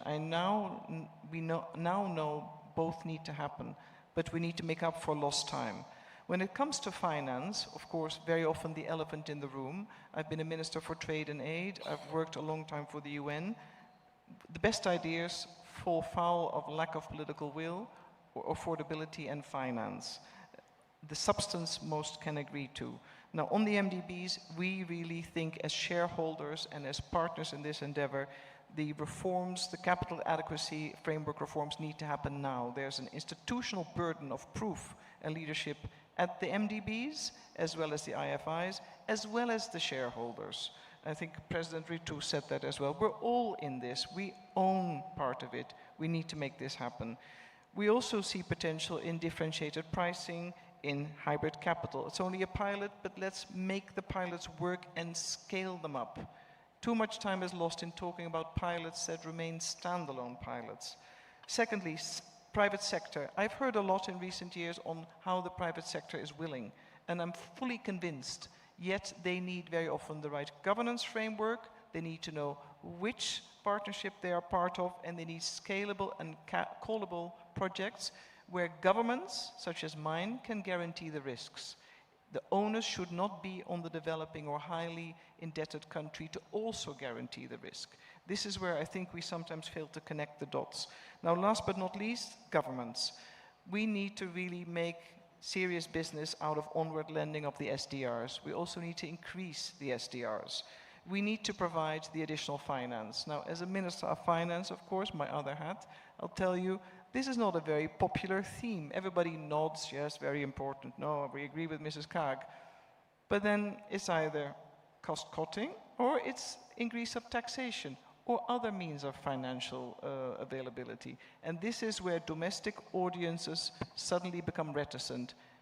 This is where political will comes in to make this a shared agenda for all of us. It's not easy, it can be done. We actually won elections on this ticket in the Netherlands last time round. I don't think we'll do as well this time, but still, it can be done. Innovation, an obvious one. Blended finance mentioned. Green bonds. We were the first AAA rated country that issued green bonds. We can assist other countries, but we also need to find ways for many of the developing countries to issue their own green bonds to also provide for the domestic resource mobilization that needs to happen as part of accountability.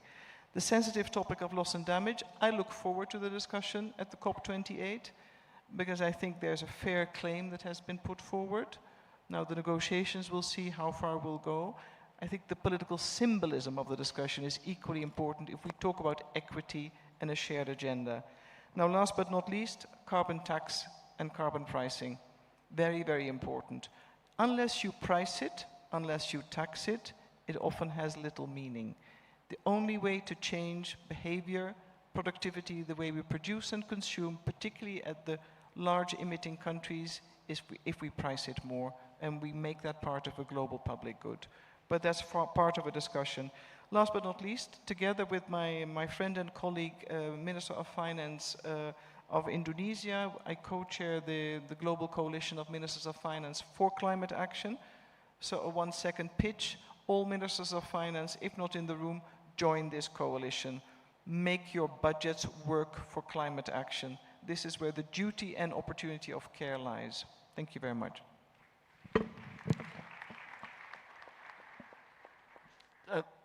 Thank you, Prime Minister, for the illuminating comments.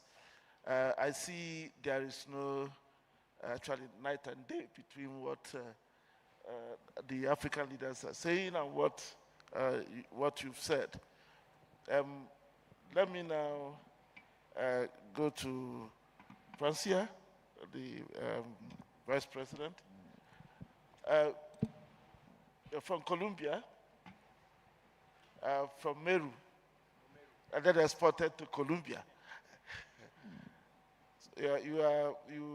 We share the same heritage, and incidentally, the same problems.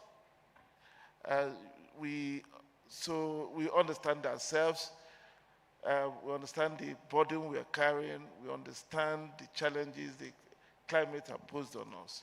So, looking from where you are. Inside and listening to our leaders and also the Prime Minister from Netherlands, what would be your suggestion, especially from your experience in Latin America and the Caribbean? Thank you. Muchas gracias. In the first place, I must say that Latin America and the Caribbean are experiencing the pressures of powerful economies that want to continue exploiting our natural resources. And this pressure of exploiting our natural resources contribute to increasing the climate crisis. There are very few the governments who are taking up the decarbonized economy, an economy that makes a transition and a transformation in this matter.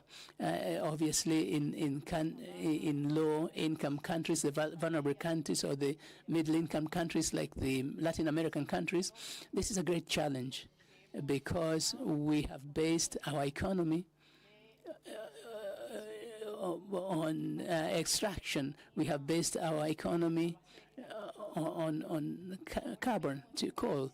In my country, we are the first alternative government, and we are creating a change in the laws and also a change of paradigms, in social paradigms, because we have to create awareness that contributing to the exploitation that accumulates capital but does not generate well-being and that destroys the ecosystem is not a path that we accept. In this sense, we want to make a transition, and as I had said before, we have serious problems, serious financial problems, which in some way do not allow us to resolve the challenges of the effects of the climatic crisis. But in the case of Colombia, we have a conflict, a social conflict, an armed conflict, a war which we are experiencing, which contributes to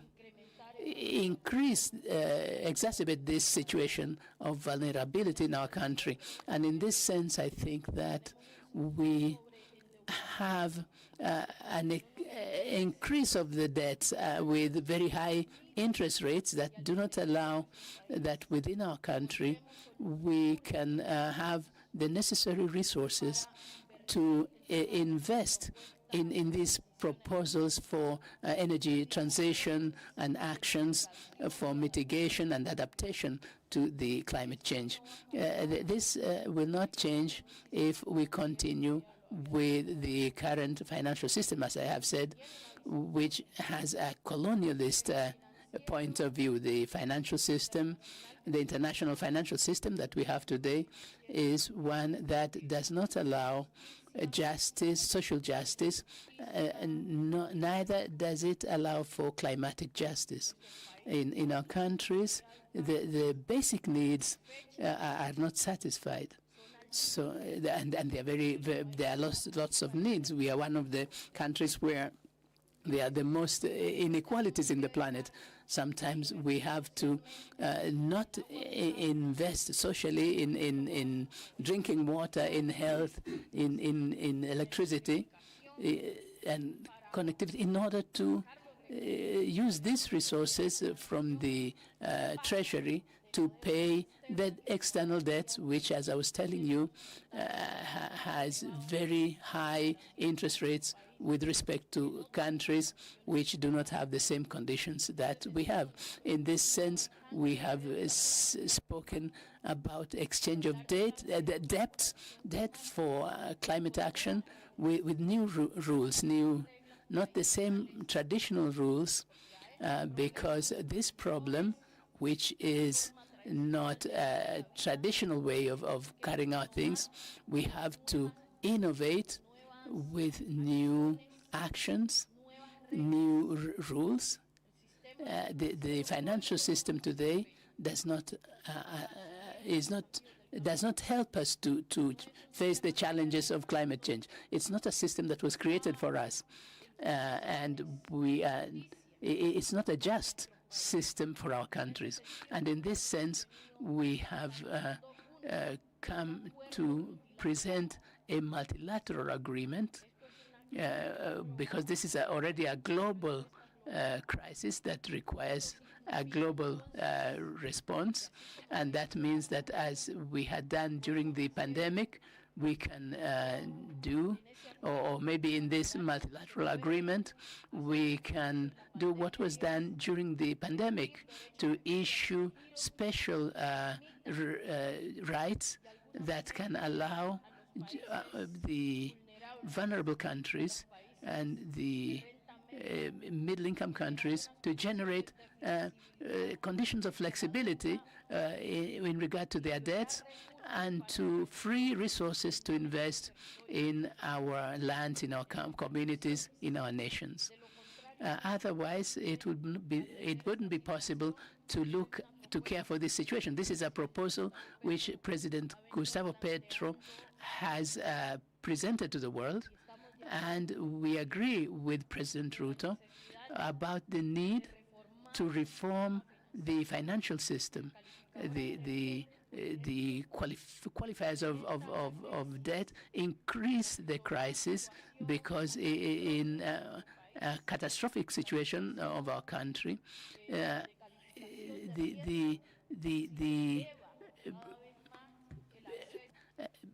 makes it more difficult to access to credit, which allows us to finance these programs.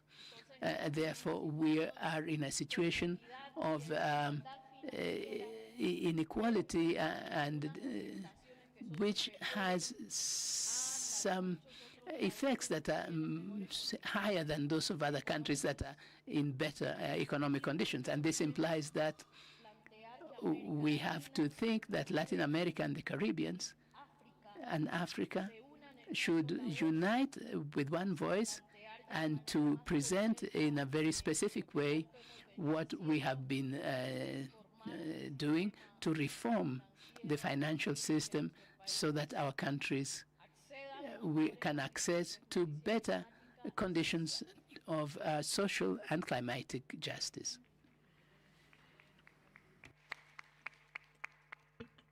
Thank you very much, Vice President Francia, for those comments and insights.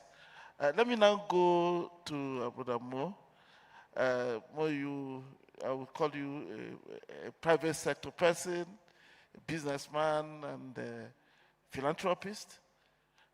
So you straddle all. So you have been campaigning for good governance, campaigning for climate justice, and so on. As we gather here to have a common view, a common position for Africa as we prepare to go to COP28, and having listened to everybody here, from your perspective as a philanthropist, as a businessman, what would you like to add? Or what do you think we should not take with us to the world? Thank you.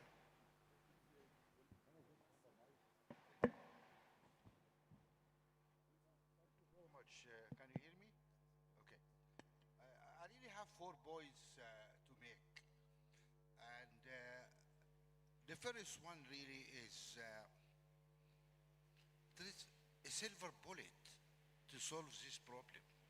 And we are just like dodging all that to talk about, oh, how we can get more money for climate finance. Just tax carbon. Use the market. You guys in the rich countries taught us about, you invented capitalism, invented market. Why aren't you applying market forces to carbon? Why? And that is the question, because the problem now is that people make promises. Oh, you know, those poor guys in Africa and somewhere else, they have a problem there. Okay, well, we are kind people, you know. We're going to offer them some money. How about $100 billion for climate fight? But then, actually, things are tight. Sorry, we cannot make it this year. Well, in those guys' mind, it's charity. It's charity, and that's a mistake. It should not be charity. This should be an international clear agreement. You break it, you own it. That is the honest answer. Without changing the market dynamic, will not change. Now, every American, man, woman, child, emits 17 tons every year. Every European, 6.5 to 7 tons a year. China, same. Now, the question here, excuse me, who gave you the right to use all this amount of carbon? We are 8 billion people in this planet.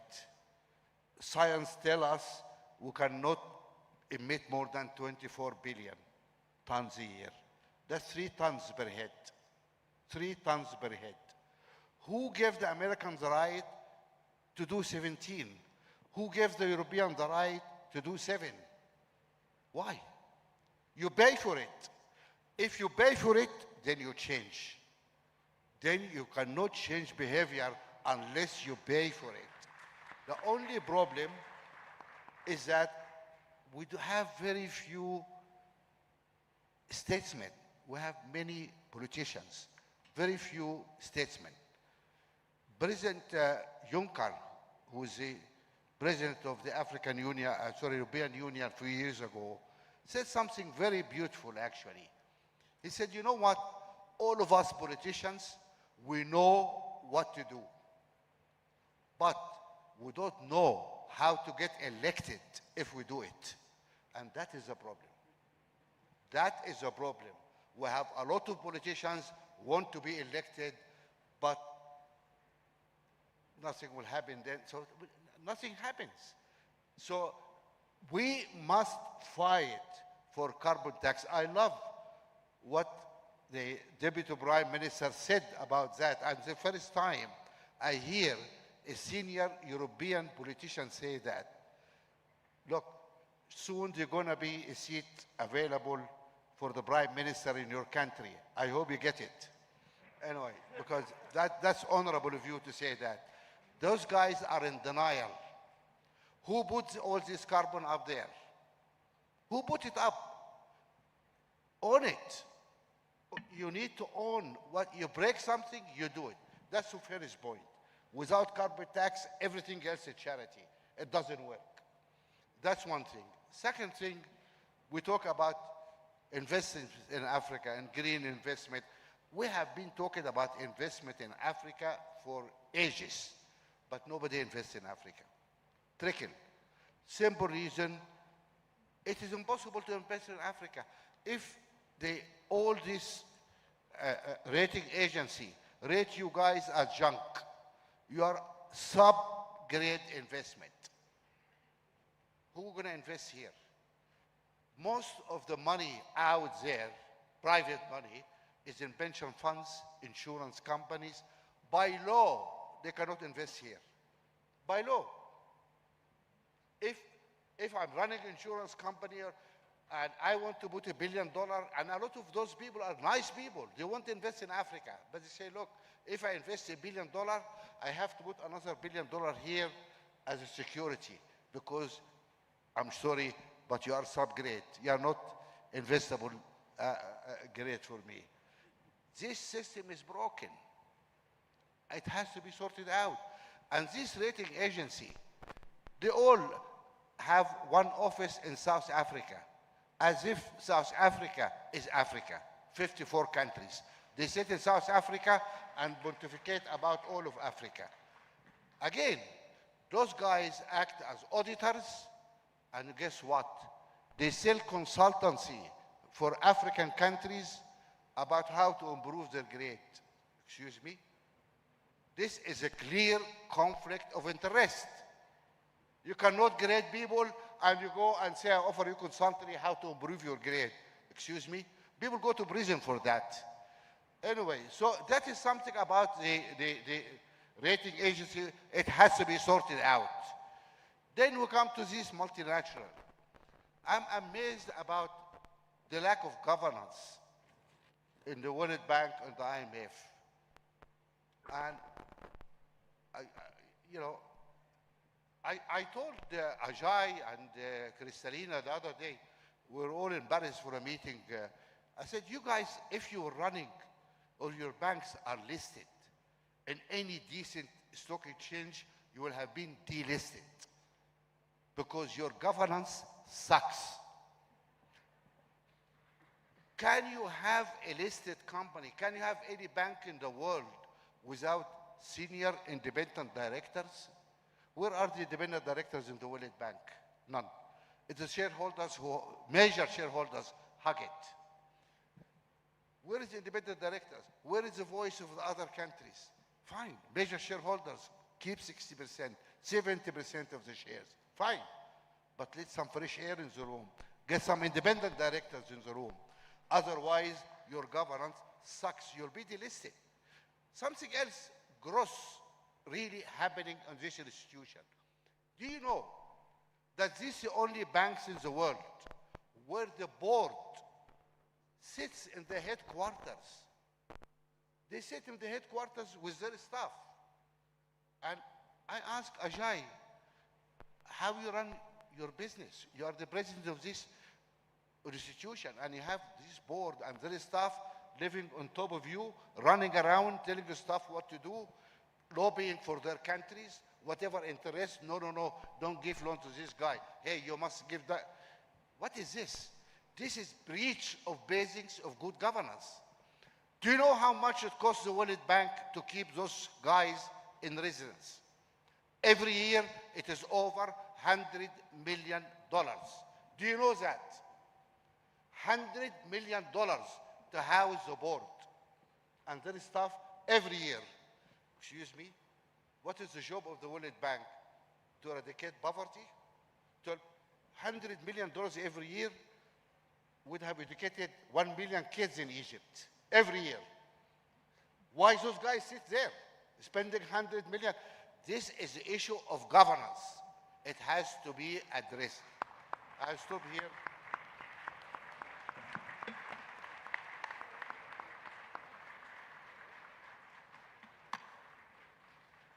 Well, thank you very much for bringing the private sector angle, the market angle to the discussions. But the good thing is that it somehow aligns with the suggestions that have all come here.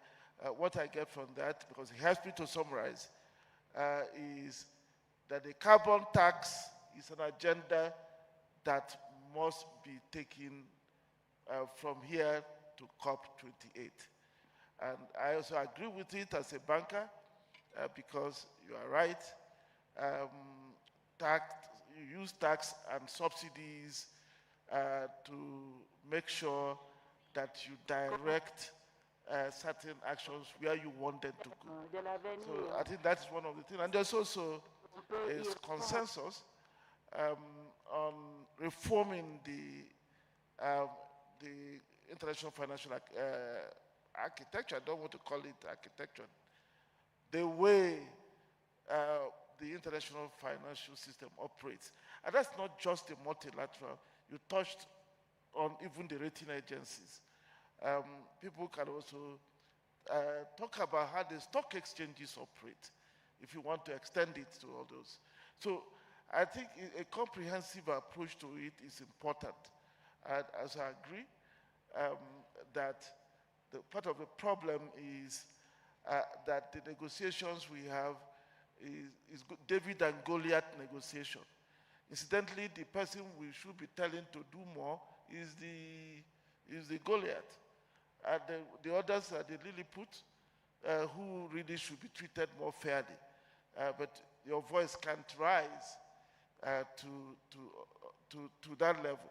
But by coming together as Africans, coming together with the Caribbean and Latin America, and having politicians like the Deputy Prime Minister, I think we can start forming a consensus, which started last year in Sharm el-Sheikh. For the first time, loss and damage came on the table. It means some progress is being made. It's a common problem for everybody, and we must make sure we all work together, rich and poor, those who emit and those who don't emit, to make sure we solve it. So thank you. I would now invite, I think, President Ruto to say the last word. Maybe just